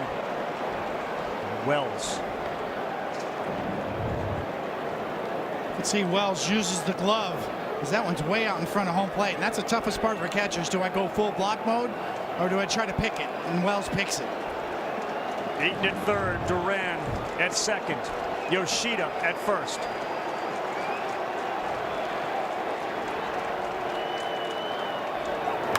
Story sends one high and deep to center field. Grisham on the track is there to make the play. And look at Fernando Cruz.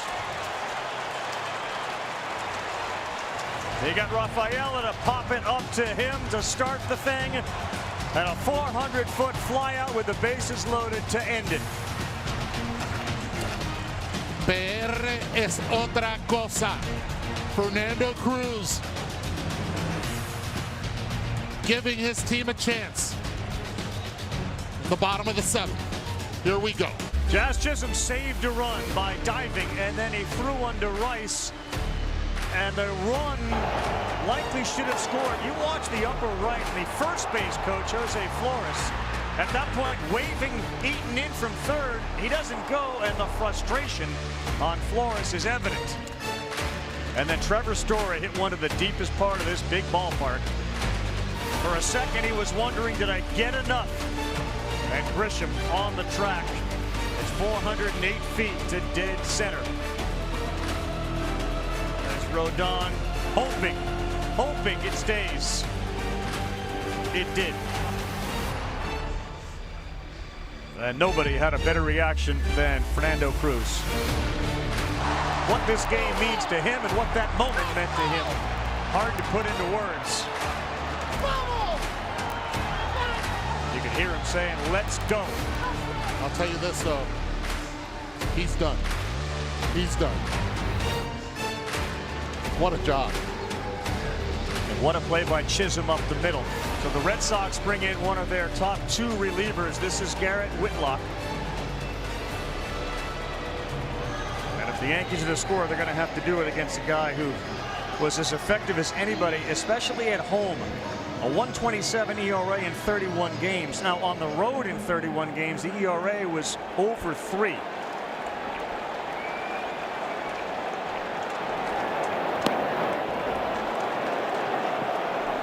It'll be 9-1-2 for the Yankees in the bottom of the seventh of a 3-3 game.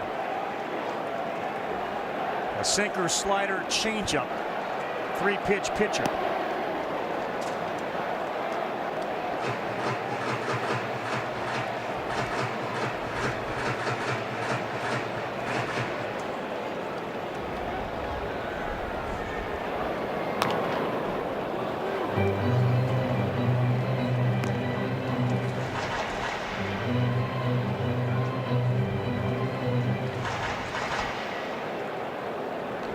Against Whitlock, McMahon, a couple of hits, including a double. Grisham is 0 for 2, but Aaron Judge has got 2 home runs in his career against Whitlock as McMahon strikes out. Judge 4 for 12 with a couple of long balls. That is a hitter when you know that you've had a guy and hit him out twice. How much does that play into your psyche? Oh, the confidence is huge. And most likely he sees it really well out of his hand. It's Grisham first. Whitlock misses outside with a changeup.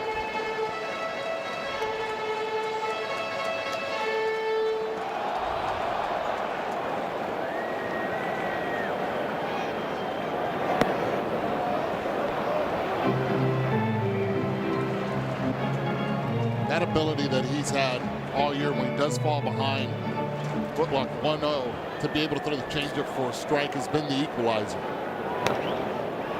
A little number that's going to go foul. The best I ever seen at it, Pedro Martinez. He fell behind. He can go to that secondary pitch and dominate with it. Yeah, the overall command of that particular pitch, especially the left-handed batters, is so good because he can throw for a strike, and then he can just miss with it too to get a swing and a miss. 91 strikeouts during the regular season. He led the Red Sox in relief pitchers in innings and strikeouts. And that ball pulled down the line, but hooking foul. Well, one thing to obviously pay attention to is that this is old school baseball. We're going to play as many innings as it takes as this score stays tied. There will be no ghost runner on second base.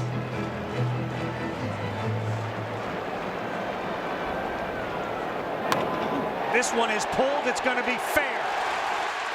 Grisham will head to second base. Here's the throw, and he is in there with a double. He hooked one foul into the stands, and then he delivers the double off of Whitlock, who originally was selected by the Yankees, you'll remember, in the 18th round in 2017, and then Boston picked him up in the Rule 5 draft in 2020. It's a great job of Grisham, who had seen several changeups already in this at-bat, to stay and keep it fair. The fourth changeup he sees, he's at second. Aaron Judge is 4 for 4 in this series with men on base. He's 4 for 7 overall.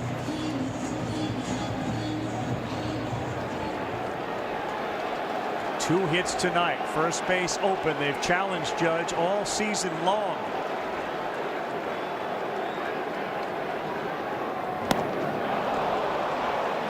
Slider. And it is 0-2. Well, Whitlock, last time he gave up a run was what, August 17th. September, he was stingy. 0 runs allowed. We're in October now. Story with the bases loaded last half. Flies out to deep center. Judge, runner in scoring position in the bottom of the 7th. Called strike 3, 97. Right at the top of the zone. And Judge is gone. 2 strikeouts in the inning for Whitlock. Classic backward style pitching. Soft stuff early and then freeze him with the fastball late.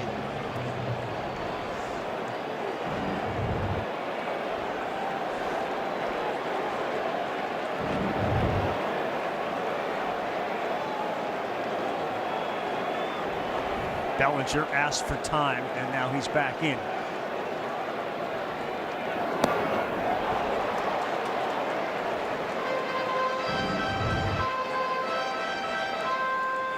Just in case they were relaying signs, Narvaez showed up, and he went away with the fastball. 8 straight strikes from Whitlock. That's a close one. He doesn't get the benefit of the call. But a handful of pitches right on the edges and have not gone the pitcher's way tonight. That's foul. Gonzalez right on the line at first base.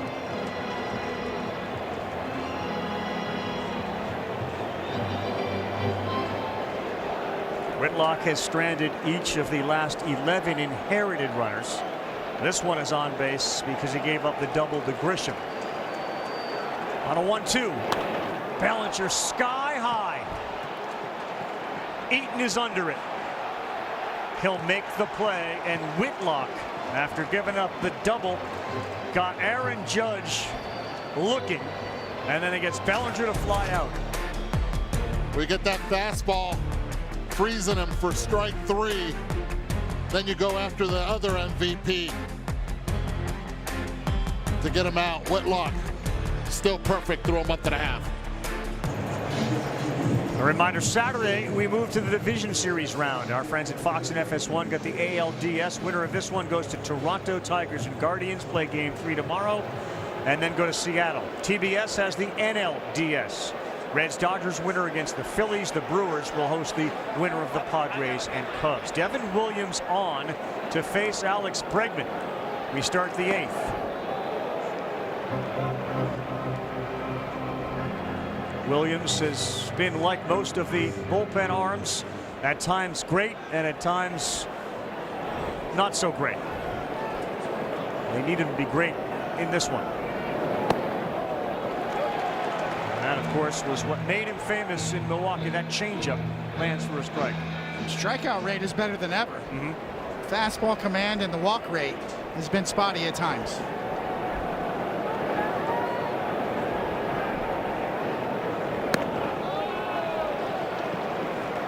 Has it been his lack of command with the fastball? What have you guys seen? That's exactly what we've seen throughout the course of the season, especially early in the year. He's much better lately in the latter part of the year.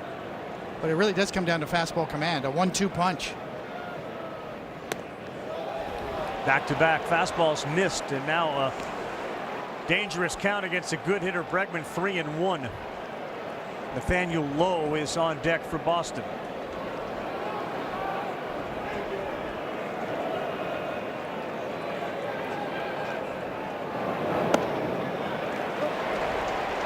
Got the benefit of the doubt there. 3-1. 3-1 changeup. It's a rare one, doesn't even make contact with the strike zone on the K zone. But he gets it 3-2.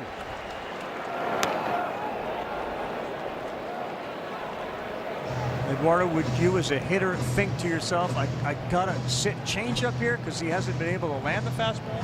No, as a hitter right here, I'm looking in the top part of the zone. Okay. Because if he does throw the fastball, I have to give myself a chance.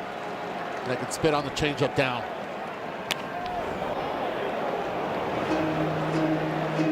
Back-to-back changeups on full count pitches. And that's exactly what Bregman is doing. He is sitting fastball, adjusting to the changeup.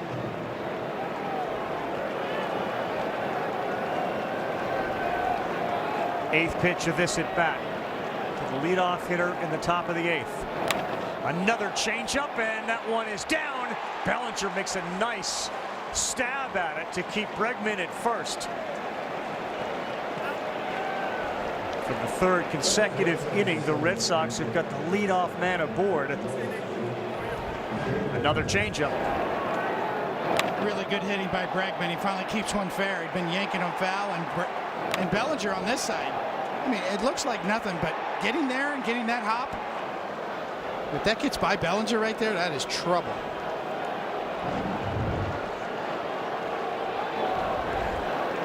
Nathaniel Lowe. Pinch hitting for Romy Gonzalez. Another fastball that misses. Each team's offense putting pressure on the other team's pitchers. They haven't been able to punch one across. All sorts of traffic in the seventh.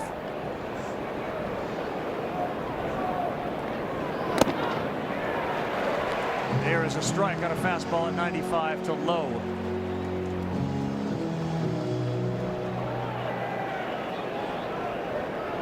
Lowe pinch hit in the seventh. He lined out, finished the game playing first base.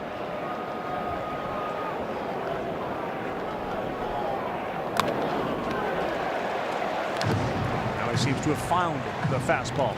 That's huge for him because he needs to get the chase on the changeup, has to pitch ahead in the count. Now he's not forced to go to that changeup in the zone.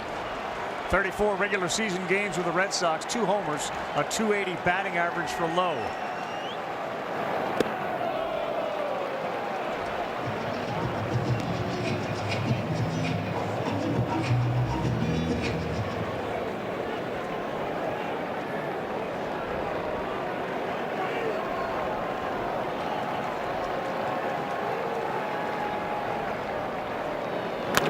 Back up the middle, fielded cleanly. He'll throw high to Volpe, and Anthony Volpe does a great job to come down on the base and make the throw to first to double up Lowe. Anthony Volpe, who had a lot of criticism here in New York, has really turned it around the last 50 games. Good adjustment. Catch the ball first, land on that bag, and in one motion, throw the feed, a good feed back to Rice.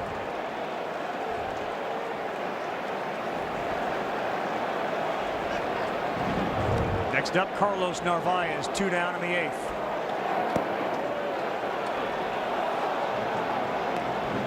Ball 1 low.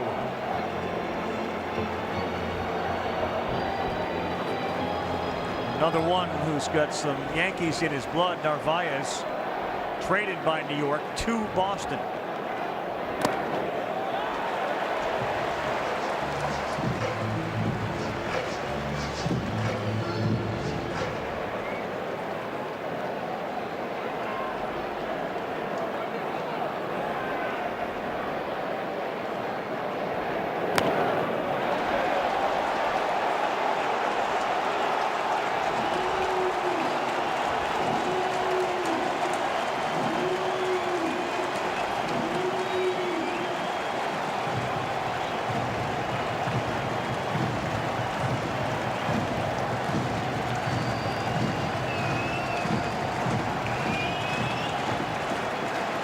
15 home runs during the regular season as Williams pitches ahead 1-2.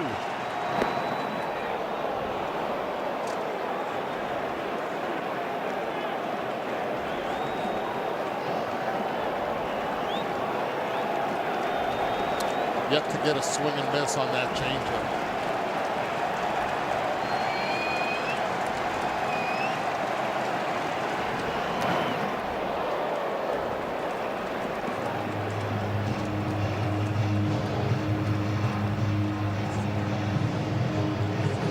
Talk about the variance. That was always the most impressive part to watch Williams. He throws the changeup at 83, but he has 96, 97 in his arm from a fastball perspective. Whoa. Full there, and that one almost hit Eaton, who had a dive out of the way of the flying bat. He is slow to get up. You don't see that very often. But Narvaez fooled badly, and Eaton had to hit the deck. Take a look at that when we come back to the bottom of the. Ben Rice will lead things off here for the New York Yankees against Garrett Whitlock. Nathaniel Lowe will stay in at first base.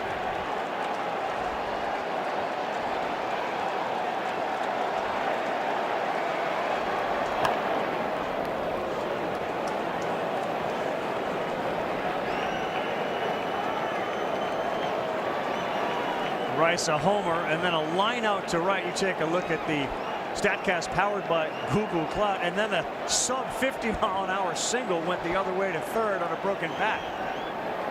Big swing there at 95.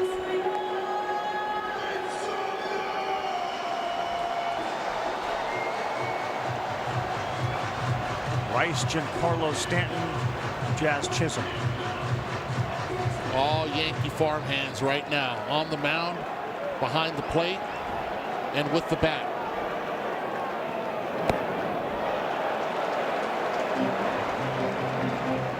Good pitch, good take.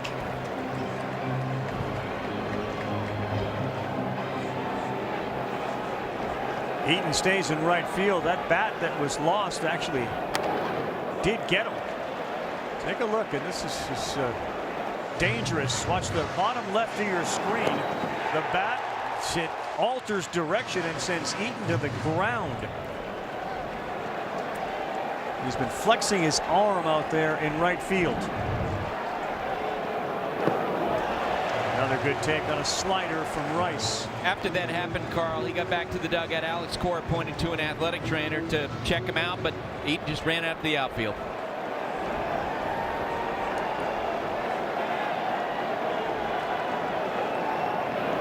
He got Rice on a changeup. Garrett Whitlock's nastiness continues here tonight. It's as good as it gets right here. I mean, look at the grip and watch the location, the movement, perfectly located. That thing is a strike the whole way until the very end. Well, from one dangerous hitter to another. Giancarlo Stanton had one up in the zone. He fouled it straight back.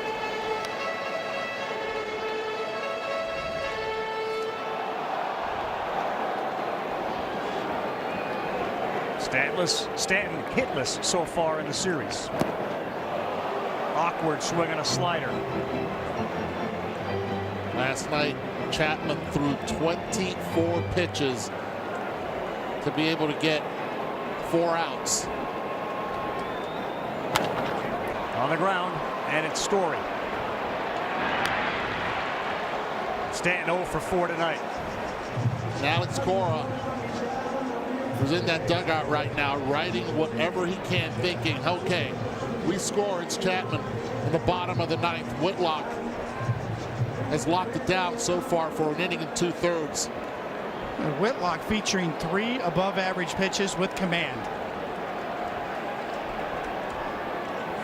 Jazz makes it 5 in a row that have swung at the first pitch for Whitlock.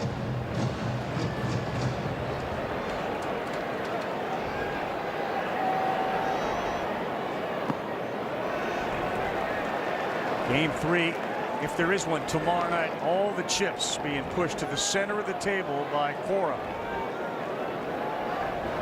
rookie pitcher expected to start.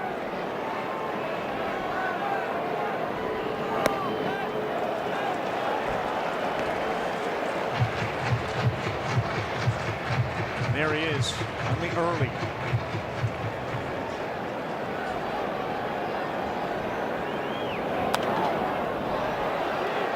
You know, every left-handed hitter that did not start yesterday has been able to get on base, do something offensive to impact this ball game. The only one that hasn't, Jazz Chisholm, 2-2. Both the team's closers are warming in their respective bullpens.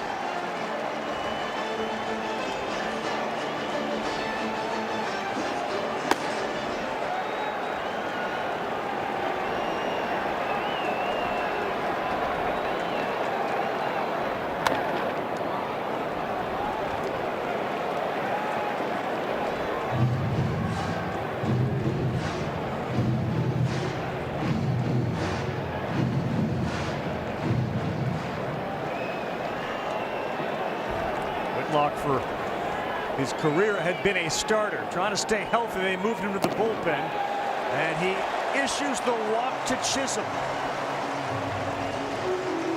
Now you have elite speed at first base.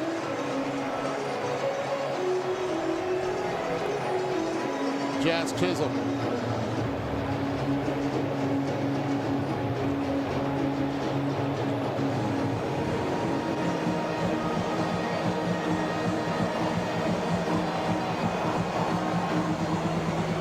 It's the final game, folks. This one wins the series. Struck out with the cheap seats. Important things aren't worth compromising. At Farmers, we offer both quality insurance and great savings. Here, take mine. We are farmers. Bum, bum, bum, bum, bum, bum. Manley goes out to the mound and talked with Whitlock. Last September, Whitlock went to Cora and said, I have an idea. I want to prolong my career. I think I can help you in the bullpen. And Cora's reaction was, love that idea. Need you to be healthy and can use you in the bullpen. He has been as effective a weapon as there's been in baseball. The Yankees trying to touch him for the first time in a long time that he would give up a run.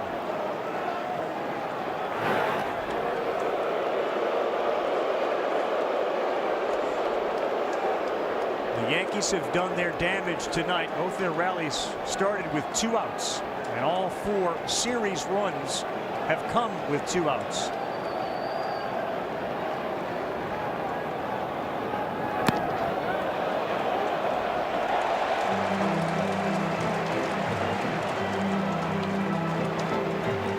Whitlock not especially quick to home plate. He's got a pretty big leg kick. If Chisholm gets a read, he should go. 31 steals for Jazz. That missed pretty badly on a changeup. And Whitlock nods his head. Says, let me have the ball back. It's 2 balls and no strikes.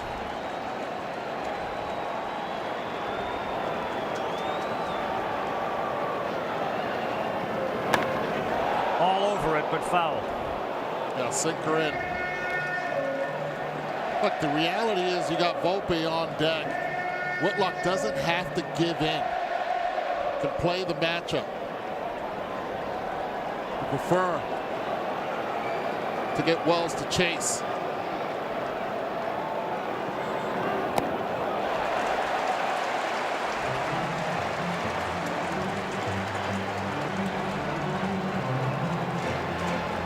Last time Whitlock threw this many pitches was June 23rd, 42 of them against the Angels. He did go that time, and we are full. He is rested. The multiple innings was certainly part of what Cora expected out of him tonight.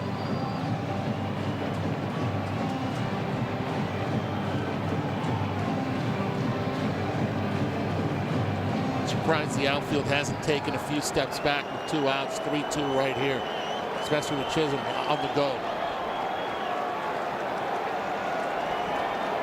The 3-2 fouled off.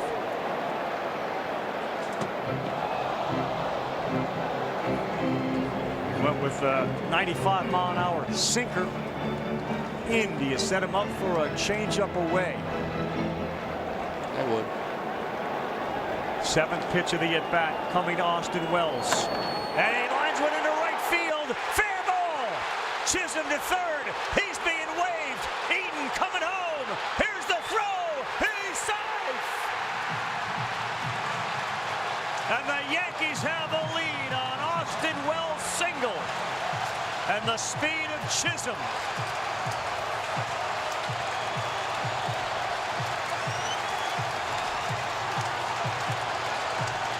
A bang-bang play and a great throw from Eaton. Tell you what, ball right on the corner. Nothing you can do if you're Eaton. Throw it in. You cannot replace speed. And Jazz Chisholm able to go with 2 outs on the pitch. Change up, beautiful slide. A 2-out rally. Set up. All via the walk. First run allowed by Whitlock in 14 games. And all these runs the Yankees have scored in this series have come with 2 outs. Getting the count to 3-2 and allowing Chisholm to get a running lead was the key. Well, if the Yankees hang on and win, Jazz Chisholm is the star of the game. He saved a run defensively, and he creates a run with his tremendous speed.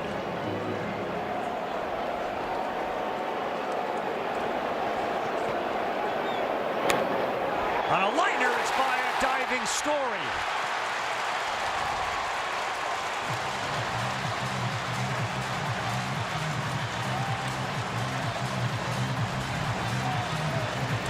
And you certainly have to wonder, given the amount of pitches that Whitlock has thrown, Alex Cora is hoping somehow they can get a run off Bednar, because it's unlikely you'll see Whitlock back-to-back nights with near 45 pitches.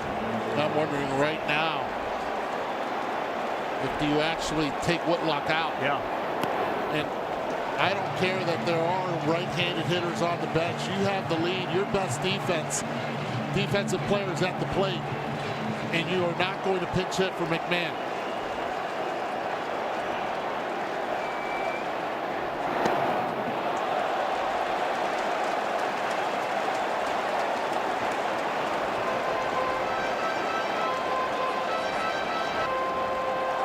Pitch number 45 from Whitlock.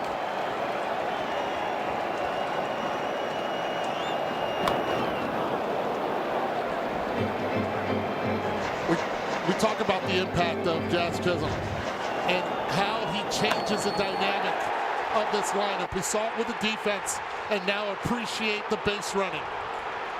The aggressiveness, the slide to the outside part of the plate gives the Yankees some hope going into the top of the ninth.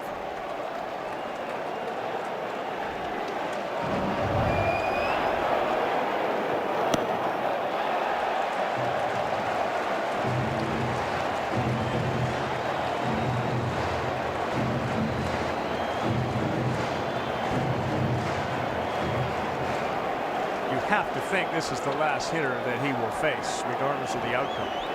Pitch 30 of the inning, and he missed inside with a walk to load the bases. And here comes Alex Cora.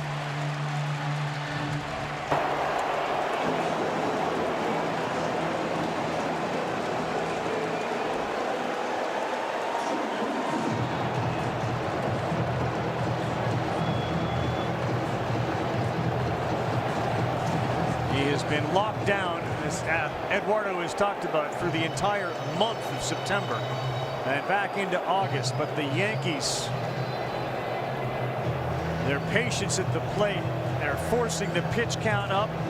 Finally, they break through on an Austin Wells shot down the line in right. Eaton did an amazing job fielding it bare hand, good throw, but the speed of Jazz Chisholm and that oven mitt of his crossing home, putting the Yankees on top. They look to add to it when we come back with the bases loaded and totally in for the Boston Red Sox.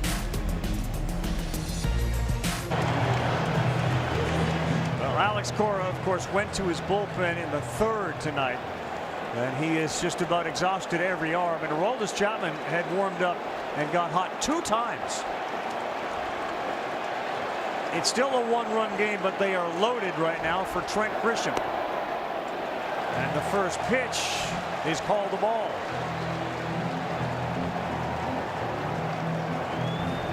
Could have gone the other way as well.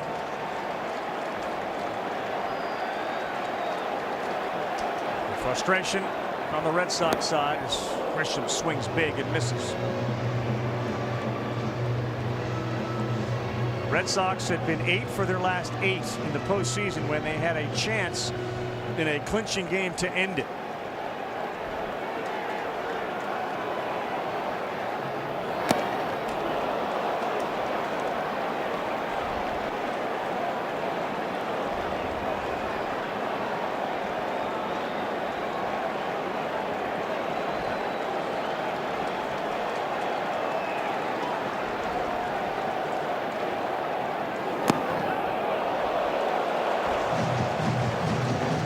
Close pitch. Yeah, there have been a couple of them in this plate appearance, and if you were asking the animation of K-zone, they'd both be strikes.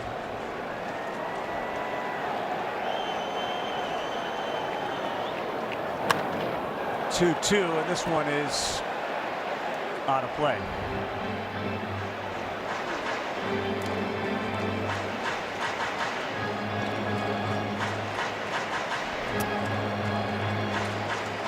Ryan Baio went 2 1/3, and then it was a steady stream of Wilson and Slayton, Matz, Kelly, Whitlock, and now Tolley.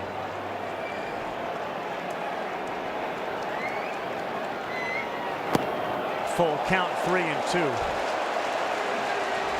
The other story for the Yankees, with 2 outs tonight, they are 6 for 12 and scored 4 runs. Everybody will be moving. That means Wells, Volpe, and McMahon.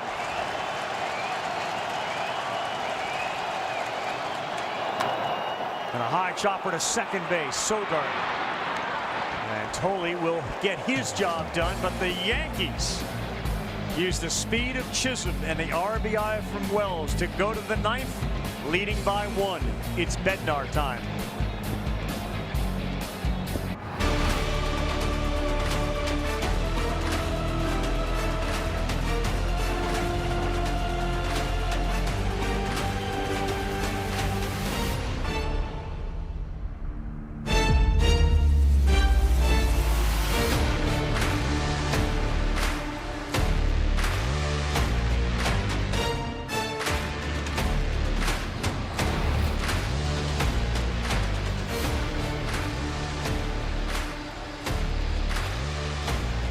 Two incredibly intense games, just what you'd expect from the Yankees and Red Sox in the postseason. And this wild card series between these two has not disappointed. A phenomenal game last night, bases loaded, nobody out. The Red Sox hang on. Here's Bednar now trying to hold on for the Yankees.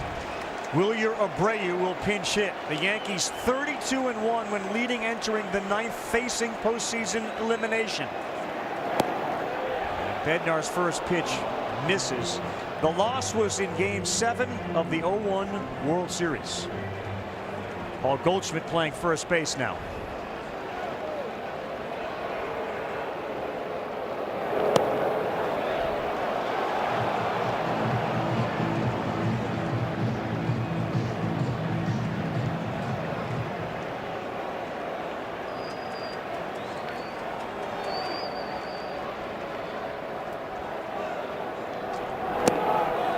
Lands that one. Abreu is a tremendous defensive player, but he also has some pop. 22 home runs on the season. 3-pitch mix from Bednar: fastball, splitter, and a curveball. Big swing right there to try to tie it. 98-mile-an-hour sinker.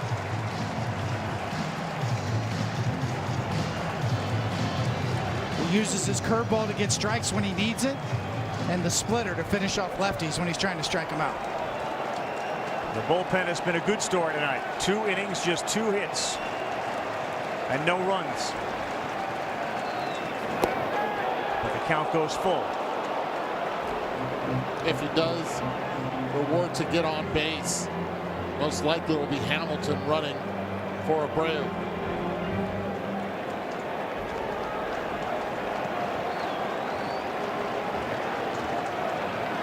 And he delivered a 97-mile-an-hour heater to strike out Wilyer Abreu.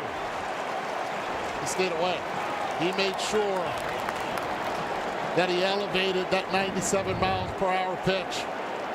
Abreu trying to pull it, swings right under it. You got to throw a strike. And he did. Right on by. To avoid another Dave Roberts situation with Hamilton trying to steal second. Strike one to Duran. That was in the 0-4 series in which Roberts stole second. They ended up winning in that come from behind 3-0 deficit, but no base runner on first to get Hamilton in the game. And Duran behind 0-2.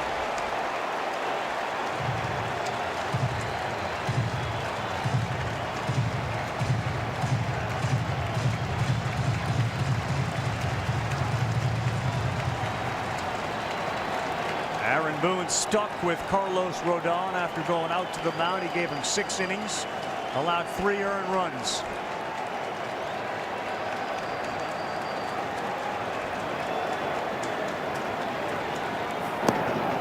He thought about it, but he was able to hold up.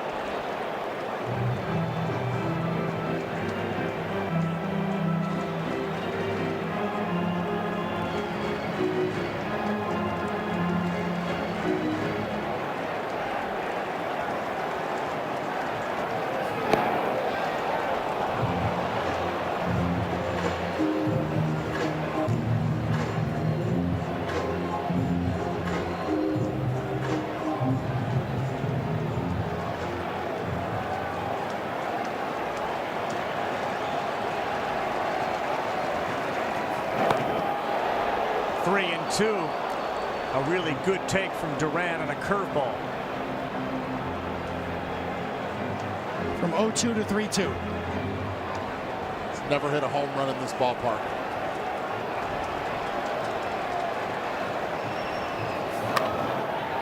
Out of play. 16 of them on the regular season. Duran, of course, involved in one of the key plays tonight, trying to chase that ball down in left and went off his glove. The Yankees grabbed a 3-2 lead. Another payoff pitch from Bednar. Called strike 3, froze him. 98 back-to-back punch-outs, 1 out away from forcing a game 3. First one was swinging, Coney. The second one on the inside part of the plate, just a run, arm side run to freeze Duran. Heck of a pitch. Calls coming from everywhere. And now Rafaela. Off speed, way out in front of a curveball.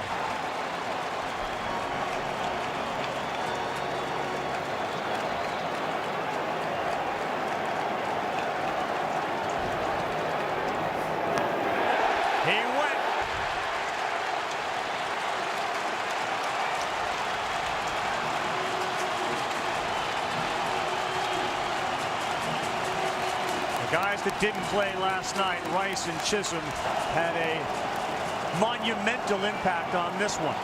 And now Bednar trying to close it. And this one is driven to right. Judge going back, still back, right there at the wall. And redemption for the Yankees. They win it 4-3, and there will be a game 3 in this wild card series. Never a doubt.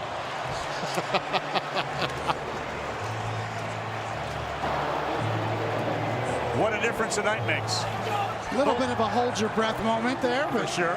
But yes, the Yankees did what they had to do. How about the bullpen? Yesterday, highly criticized. Yeah. And it was tonight where it was Cruz, Williams, and then Bednar able to shut the door down. 3 innings, just 2 hits. Story hit one 400 feet. That one right to the wall when the big man is out there to catch it. And a fist pump for him. The lefties were back in the lineup, and the Yankees were able to get a victory. The Rice homer, Chisholm's glove and base running, and then the big one that allowed Jazz to score all the way from first as he was on the move on a 3-2 pitch. And Austin Wells delivered. Exactly what you'd expect from a Yankees and Red Sox series. What a special first 2 games. And tomorrow night should be fascinating. Not sure how the Red Sox scheduled their pitching. And it's a kid going for the Yankees. Turn the rookies loose. Baptism by fire. Buster, you ready? Go ahead. All right, Jazz, what was that like to play in? I mean, it was a lot of fun. I mean, it came down to the wire. Last pitch, last batter, you know. But we just kept on fighting and we prevailed. All right, walk us through this score tied, 3-2 count. You're on first base. What's your thought process? Any outfielder moves to the left or right, I got to score. That's all I was thinking. Hard from me, left his leg up to all the way around the bases. All right, as you're rounding the bases, what are you seeing? What am I seeing? Just a blur. I didn't see anything. I was just going. All right. Trevor Story hits that long fly ball to center field. Off the bat, what did you think? Fly out. It's Yankee Stadium, so that's a fly out. 2 outs, 9th inning, Rafaela. Long fly ball. Fly out. I just know, I played here for the last year and a half. I kind of know the stadium now. 1-1 going to game 3. How you feeling? Feel great. I always tell you guys, I always trust my guys and think that we can do whatever. So right now, all I can say is, I feel like we're going to win game 3. Yes, thanks. Carl, back to you. What an interesting interview there with Jazz, who knows the yard, he knows excitement, and we're going to have a game 3. You think Cincinnati can make it 4 for 4? You'll see. We'll see next. It's the Dodgers and the Reds. We have 3 game 3s tomorrow. That was fun. You can hear Buster say that was fun. It sure was. For Eduardo Perez, David Cohen, Buster Olney. God bless you. I'm up on this one again. No. Double pro. I met this girl last December. Her name na Monica. She sent me her picture from Twitter. She dey always wear short Nika tie. Monica too fine, no, but Monica too like money. I spend money for Monica. She still the follow. She still the waka. See Monica with trendy boy. I see Monica with the pro. I see Monica with the more healer. GC, now waiting this up.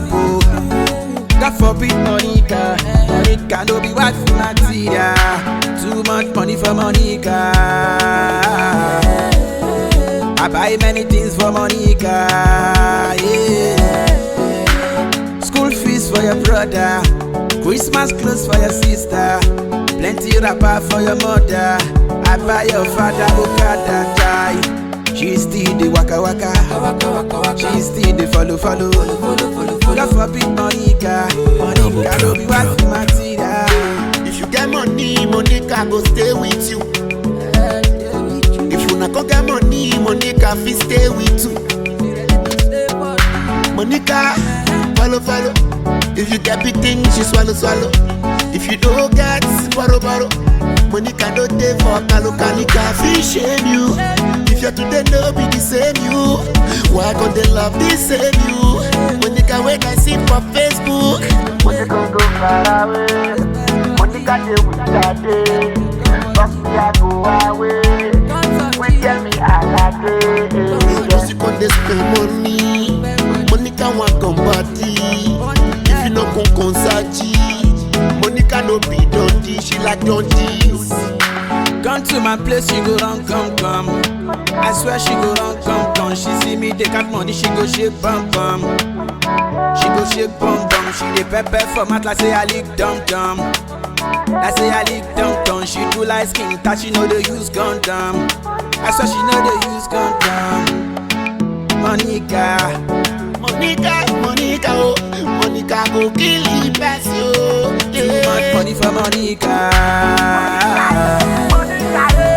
buy many things for Monica. Yeah. School fees for your brother, Christmas clothes for your sister, plenty wrapper for your mother. I buy your father Okada tie.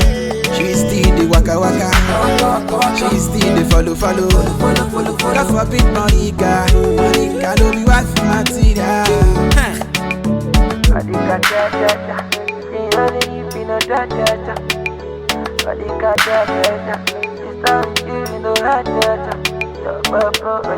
It's